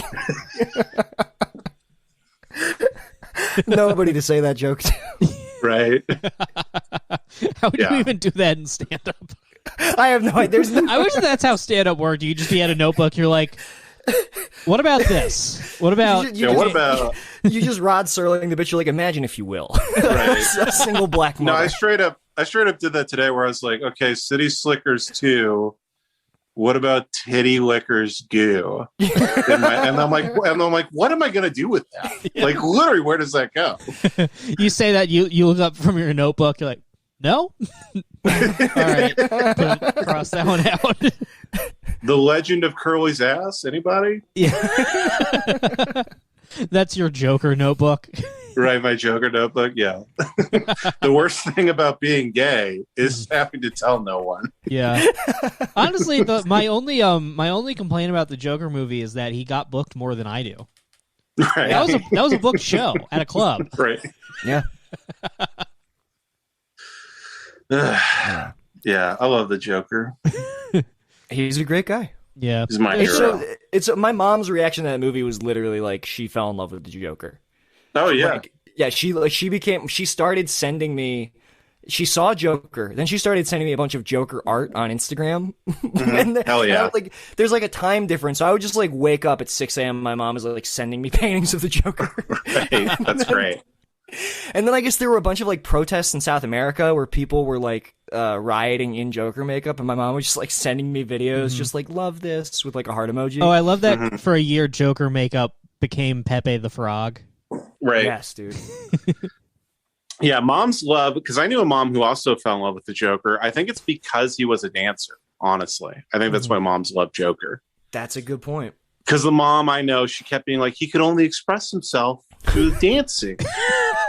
And I was like, that's right. That's very right. Now go back to making your, fucking photograph album with the glitter in it. You stupid bitch. Yeah. Did you guys watch that in theaters, by the way? Yeah, Yes. Yeah, it was fun watching it in theaters because I legitimately bought into the hype of like, oh, maybe this place will get shot up or something. Mhm. Yeah.